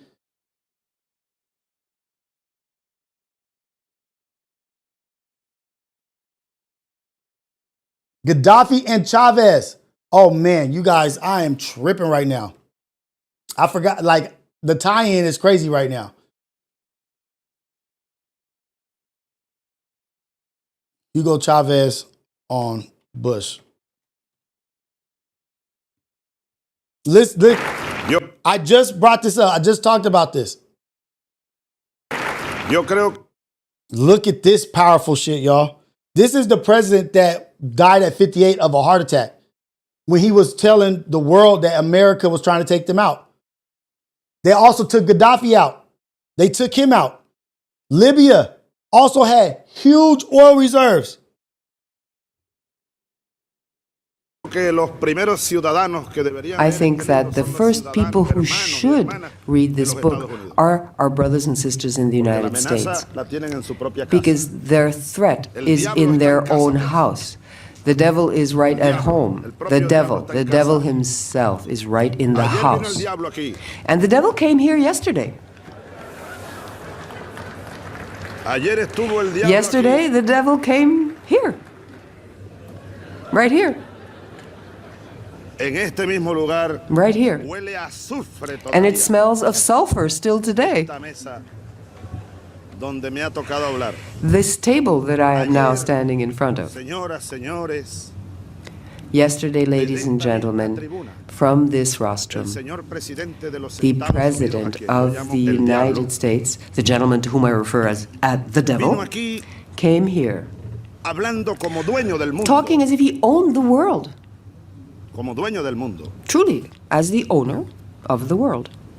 Un psiquiatra no estaría de más. I think we could call a psychiatrist to analyze yesterday's statement made by the President of the United States. As the spokesman of imperialism, he came to share his nostrums to try to preserve the current pattern of domination, exploitation, and pillage of the peoples of the world. He's talking about what they're doing right now. This was 12 years ago. He's talking about then what they were planning to do right now. An Alfred Hitchcock movie could use it as a scenario. I would even propose a title: The Devil's Recipe. The Devil's Recipe. El imperialismo norteamericano, y aquí lo dice Chomsky, as Chomsky says here clearly and in depth, the American empire is doing all it can to consolidate its hegemonistic system of domination, and we cannot allow them to do that. We cannot allow world dictatorship to be consolidated. El discurso del presidente tirano mundial.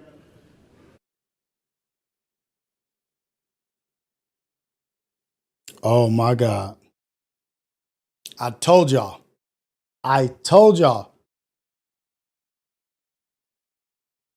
It ain't no drug cartel thing. Promoted a multipolar world order as an alternative to Western dominance in 2009. They used a summit of African and Latin American nations to advance their vision for new global power. They were trying to bring Africa and Latin America together.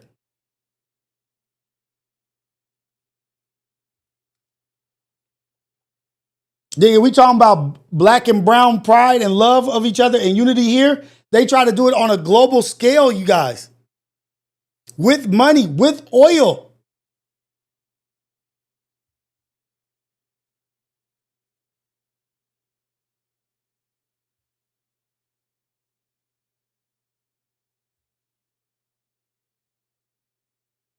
Libya named a soccer stadium after Chavez in 2006.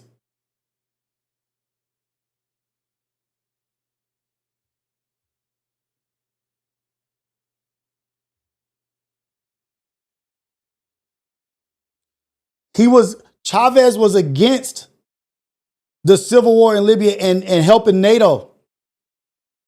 Chavez remained a staunch supporter. He decried NATO's intervention as an imperialist plot to seize Libya's oil.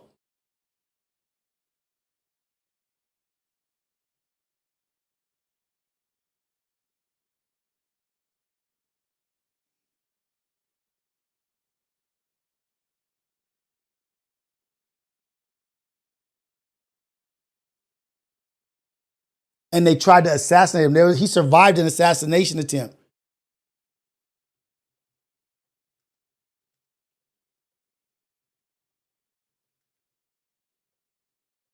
You know what that would have done to the American dollar if they would have been able to buy oil in their own currency and not in American currency? Damn, I've been here for too long. I've been here.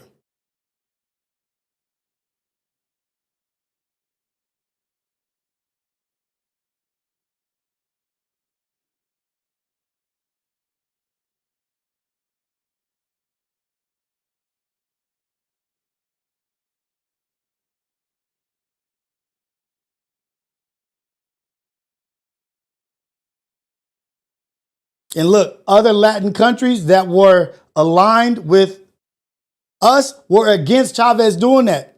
They didn't want him to. Oh, man. Wrapping It's up, deep, another summit was getting underway. Venezuela's Hugo Chavez hosted the second South America-Africa summit, which gave birth to a new bank meant to serve as a counterweight to a new bank. A new bank.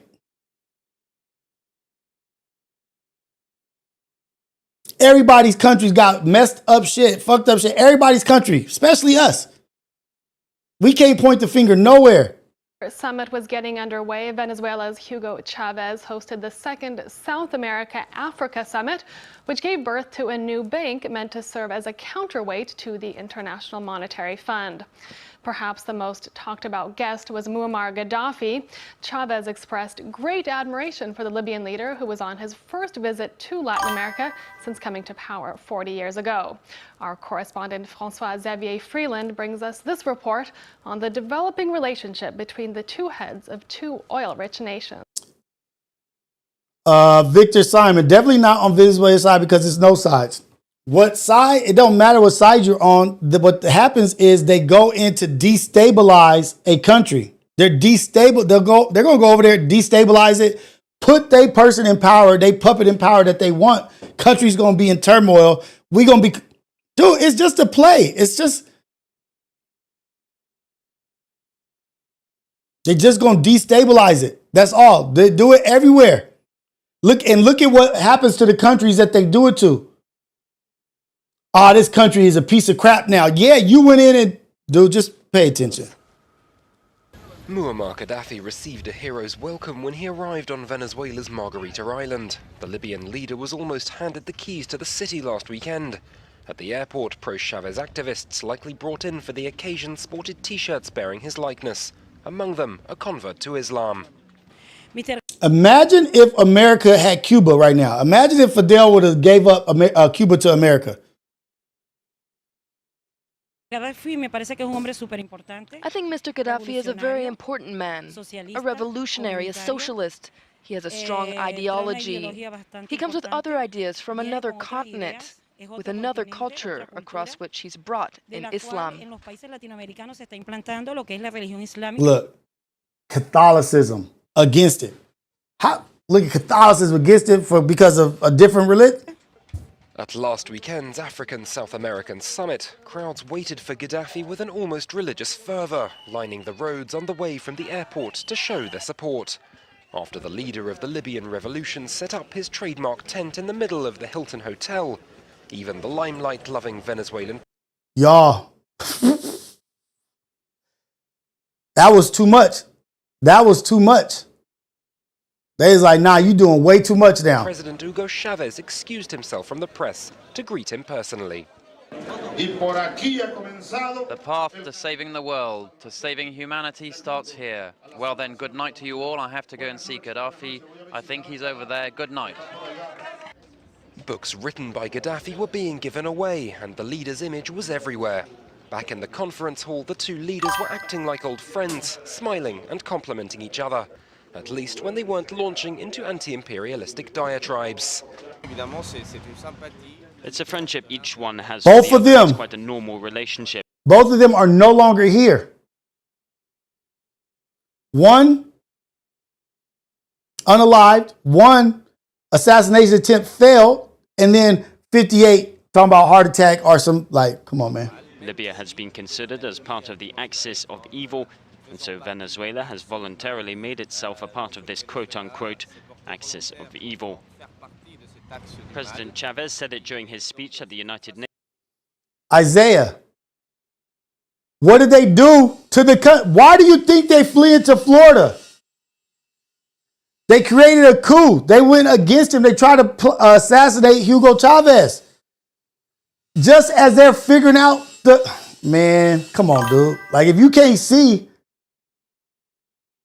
it with that and you still stuck on your Venezuela is bad, this and that, yeah, everywhere is fucked up. We got fucked up shit. But they took out, man. So it's a way of saying that multipolarism, that new southern geopolitics, are making alliances that aren't at all traditional. But not everyone's a fan of those new alliances, like this Margarita local who wasn't disguising his discontent. Dictators, dictators, dictators.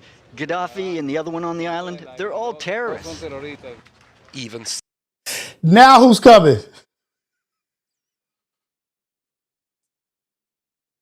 And that's the same dude that probably will praise Bush. Yeah, Bush is we need Bush. Now look at the big bad wolf that's in town. Y'all think he's there? You think Trump is here to free the people of Venezuela? He don't even like the brown people in his own country. So, over the course of the weekend, Chavez and Gaddafi succeeded in rallying many of the South American and African leaders to their socialist and anti-colonialist rhetoric, including moderates like Marlon. Now look at us. Now look. Hey, man, do what you want with that. Do what you want with that information. I got to go.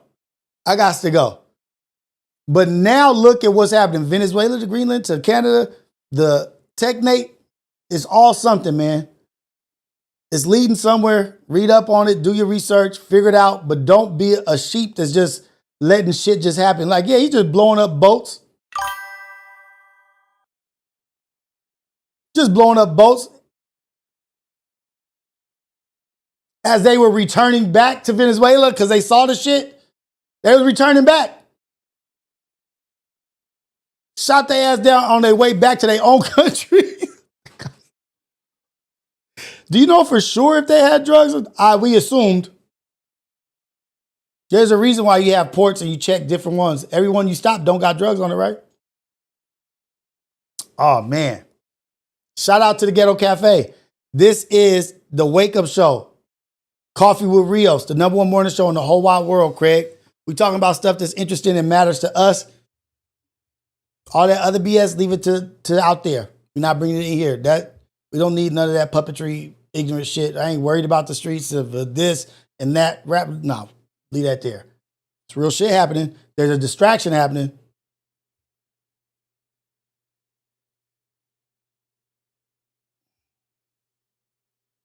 Y'all go back and look at these words and look at some of this stuff and research all this stuff, man. Technocracy, Elon, his grandfather, Trump, what he's trying to do. Venezuela, oil. Panama, Canal. Tie it all up, y'all. My leader is God. Ain't nobody my leader. God is my leader. Lead my life. Do what I want to do.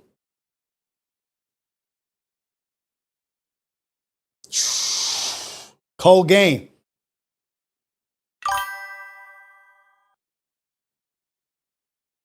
They already tried to say Burkina was the top terrorist place in the world right now. They tried to throw that on Toure, that Burkina Faso is the #1 terrorist site in the world. They have the #1 terrorist. By another black man from a black general said that about him just a few months ago.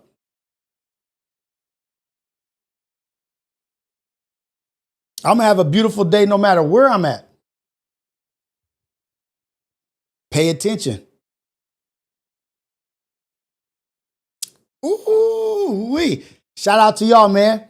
Ghetto Cafe in the building, the #1 coolest, chillest chat in the whole wide world, Craig. This is the Ghetto Cafe. Stand up, man. The wake up show, Coffee with Rios, the #1 morning show in the whole wide world. It's all love all the time. Go out there, be great. Go be a blessing for somebody else. Keep your eyes open for anybody in need of help. Kind word, an open ear, listen, speak life to people, don't speak death. We out here doing great things, man. All love, all the time. Wake up show, Coffee with Rios. Y'all go be great, man.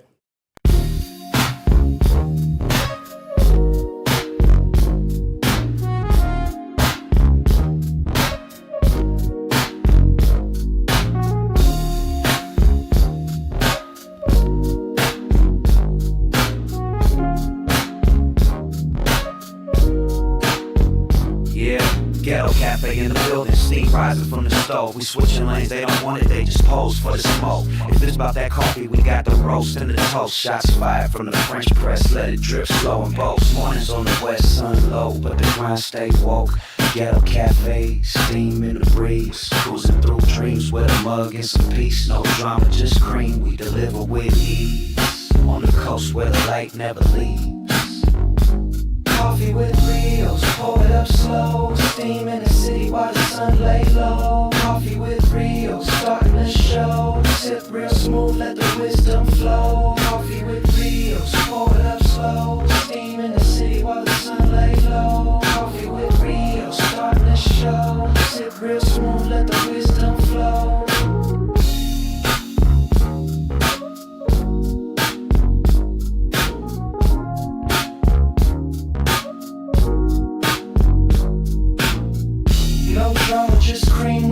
deliver with ease. On the coast where the light never leaves. Coffee with Rios, pour it up slow. Steam in the city while the sun lay low. Coffee with Rios, starting the show. Sip real smooth, let the wisdom flow. Coffee with Rios, pour it up slow. Steam in the city while the sun lay low. Coffee with Rios, starting the show. Sip real smooth, let the wisdom flow. Coffee with Rios, pour it up slow. Steam in the city while the sun lay low. Coffee with Rios, starting the show. Sip real smooth, let the wisdom flow.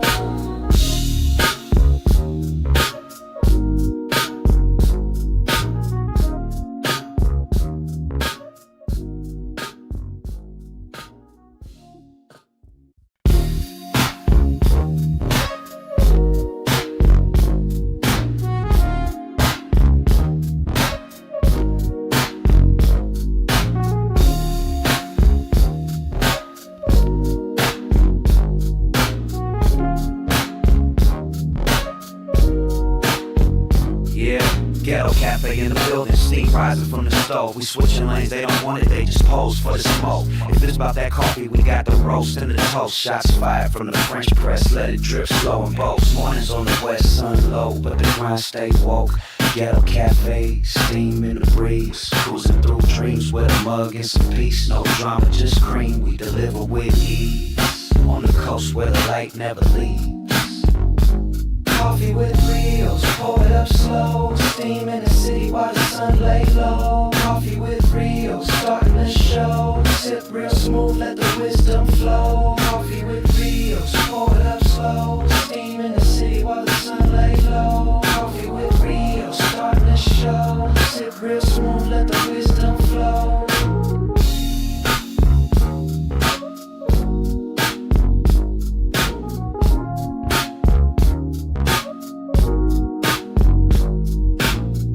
No drama, just cream, we deliver with ease. On the coast where the light never leaves. Coffee with Rios, pour it up slow. Steam in the city while the sun lay low. Coffee with Rios, starting the show. Sip real smooth, let the wisdom flow.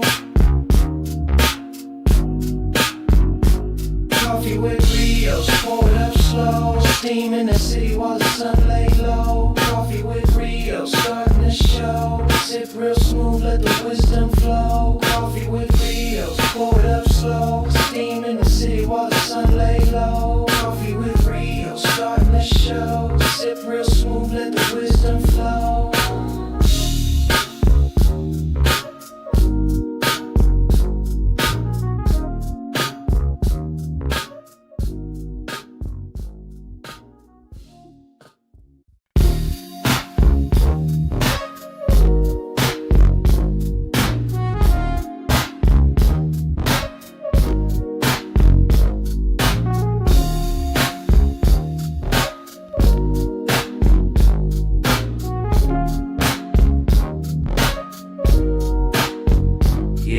Ghetto cafe in the building, steam rising from the stove. We switching lanes, they don't want it, they just pose for the smoke. If it's about that coffee, we got the roast and the toast. Shots fired.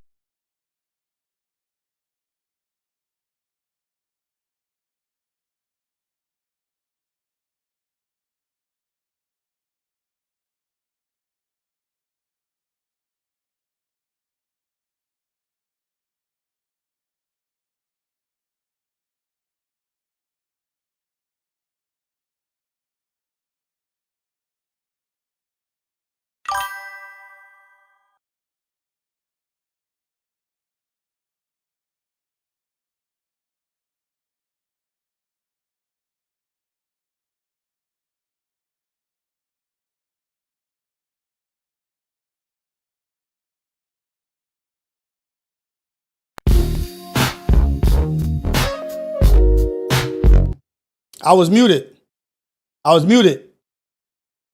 Shout out to the LGBTQ community for Cult 909. Why leave something off for tomorrow that you can do today? Shout out to all of humanity, all ideologies, all genders, all creeds, everything. It doesn't matter. All love all the time. Shout out to everybody. Shout out to humanity, the human race. Let's be good. Let's Let's be on some good stuff. Let's everybody win. Just leave me in peace. Let me be. Leave me and my family be. Shout out to everybody. LGBTQ community. That's just hard to say. LGBTQ community. Shout out to y'all, man. Shout out to everybody. That's for cult following 909. I'm not going to leave it for tomorrow. Let's go ahead and take care of it today. Shout out everybody, man. Now I'm out. Let's go.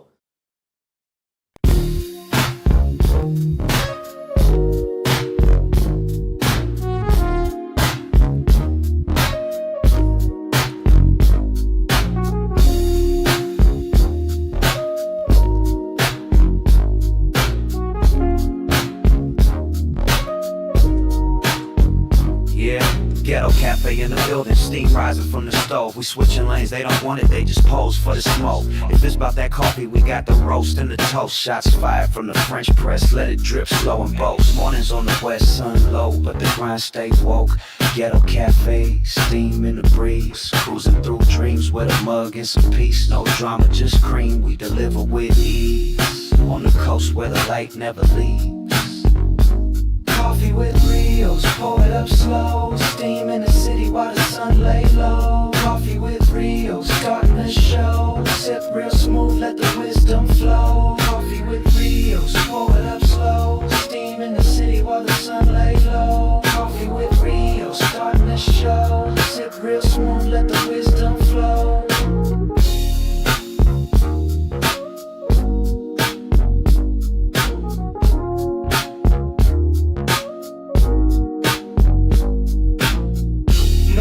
Just cream, we deliver with ease. On the coast where the light never leaves. Coffee with Rios, pour it up slow. Steam in the city while the sun lay low. Coffee with Rios, starting the show. Sip real smooth, let the wisdom flow. Coffee with Rios, pour it up slow. Steam in the city while the sun lay low. Coffee with Rios, starting the show. Sip real smooth, let the wisdom flow. Coffee with Rios, pour it up slow. Steam in the city while the sun lay low. Coffee with Rios, starting the show. Sip real smooth, let the wisdom flow.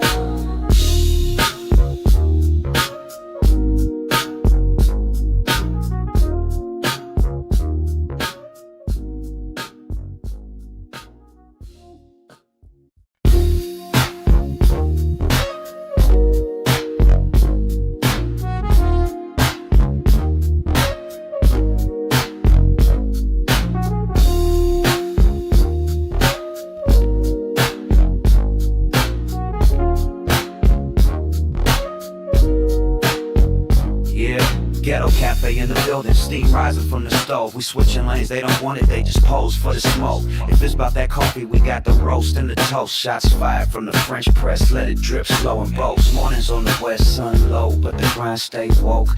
Ghetto cafe, steam in the breeze. Cruising through dreams with a mug and some peace. No drama, just cream, we deliver with ease. On the coast where the light never leaves. Coffee with Rios, pour it up slow. Steam in the city while the sun lay low. Coffee with Rios, starting the show. Sip real smooth, let the wisdom flow.